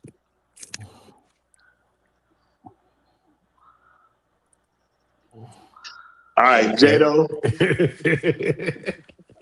Hey, since he took my turn, man, yeah, I stand by what he says. Thanks for having me on.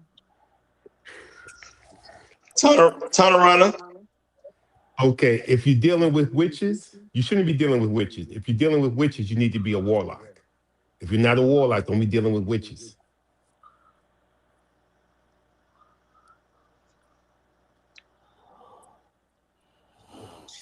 And be safe at all times. Protect yourself at all times. Hold on. Son of they got knocked. He didn't get an opening statement either. How you get where you at?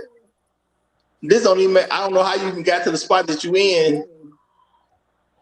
I guess everybody jumped down. That confused me. My bad, brother. But son of got knocked. Go ahead.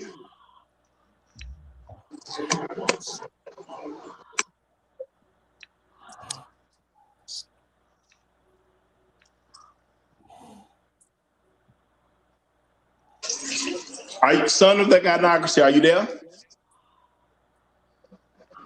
He in the bathroom too. Yeah. All right. That cat likes to swing. Go ahead. I would like to go last, please. Okay, then a step pop Sims, that'll be you then. Brothers. I understand that everything that we go through as black men, but sometimes we really got to take the emotion out of things and bring the logic into things. Today was a great show, but I think we're missing the ball on certain things. But at the end of the day, that's what the round table is for, so we can show them things out. And thank God for shows like this so we could actually have the conversations that need to be had. Even if we don't all come to an agreement at the end of the show, it's still the conversation still needs to be had. So appreciate that, Roger. Hey, that's real talk. Appreciate you, brother. All right, the Great Black Reset, it's on you. Yes, sir. The dating and marriage game has changed over the past 20 years. I suggest brothers start changing with it. These women are in desperate times. Papa government ain't holding them up no more. Make them pay you. If you gonna be with these women with children, go 70-30 and let them be the 70. I land there. Okay. Just because he's the elder, I'm gonna give him one more chance to get in. Black Rule, are you there? You want to get a closing statement?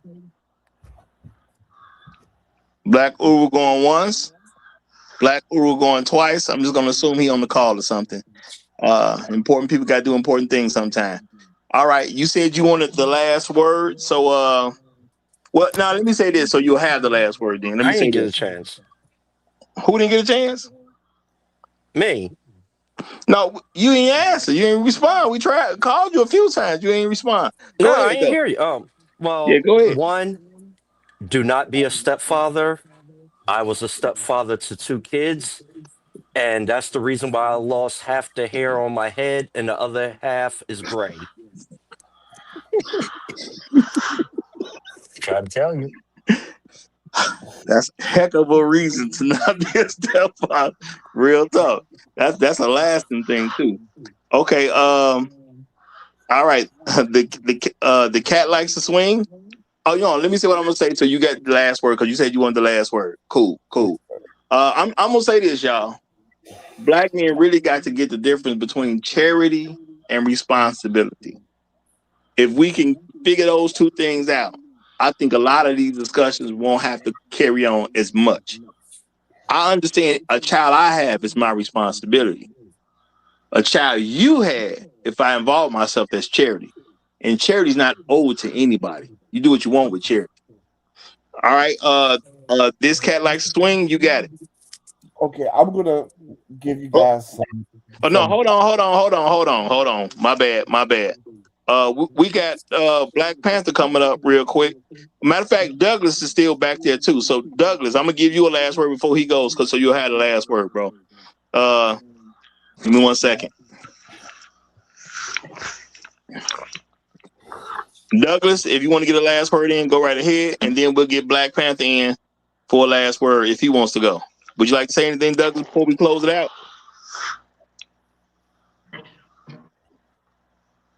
Douglas going once. Douglas going twice. Okay, Black Panther, go ahead then. Roger, thanks for letting me up. I was just standing by for the after show, the Bible study. Okay, cool. What you ain't gotta say nothing if you don't want to then. All right, that cat likes to swing. You got it. All right, listen. You need pen and paper for this. Listen, niggas. Since the beginning, she's been a swinger, right? She loves the variety of the banana. That is how she earned her emancipation. And we talked about how it's through the bloodline, right? That's why she can suck the pastor and kiss you in the mouth on Sunday with a clear conscience because her sexual appetite is all about swinging. And since the black man has always been demonized and you want to fix stuff, but let's remember, gentlemen, what does the good book say? The road to hell is paved with good intentions. All this conversation stuff we have done it. And what do they say? If you do the same thing over and over and is expecting a different outcome, what is that? Insanity. So I'm going to leave you, good brothers, with this. At the end of the day, if you want change, if you want improvement, we have to look at best practices. We have to look at people who have gotten it right, who have fixed it, adopt those practices so that we can get better outcomes, right? And I think that is the biggest problem with us is that we think we have all the answers. Black people feel that we have all the answers and we cannot look outside for inspiration or systems. And I think that is killing us, family. And with that, I say enjoy your week and keep paving that way to hell, motherfuckers. All right, well, y'all, that's gonna be it. I said he was gonna get the last word. That was it. Shout out to Douglas, his first time here. Hope to see you in the future, my brother. Appreciate you big time. Y'all have a great rest of y'all day. If y'all new over here, make sure you subscribe to the channel. We do this at 9 a.m. Monday through Fridays, Chicago time. Not where you are, Chicago time. Okay? So we'll see y'all next time around. Long live the habitual line steppers. I'm Roger. I'm right. And I'm out.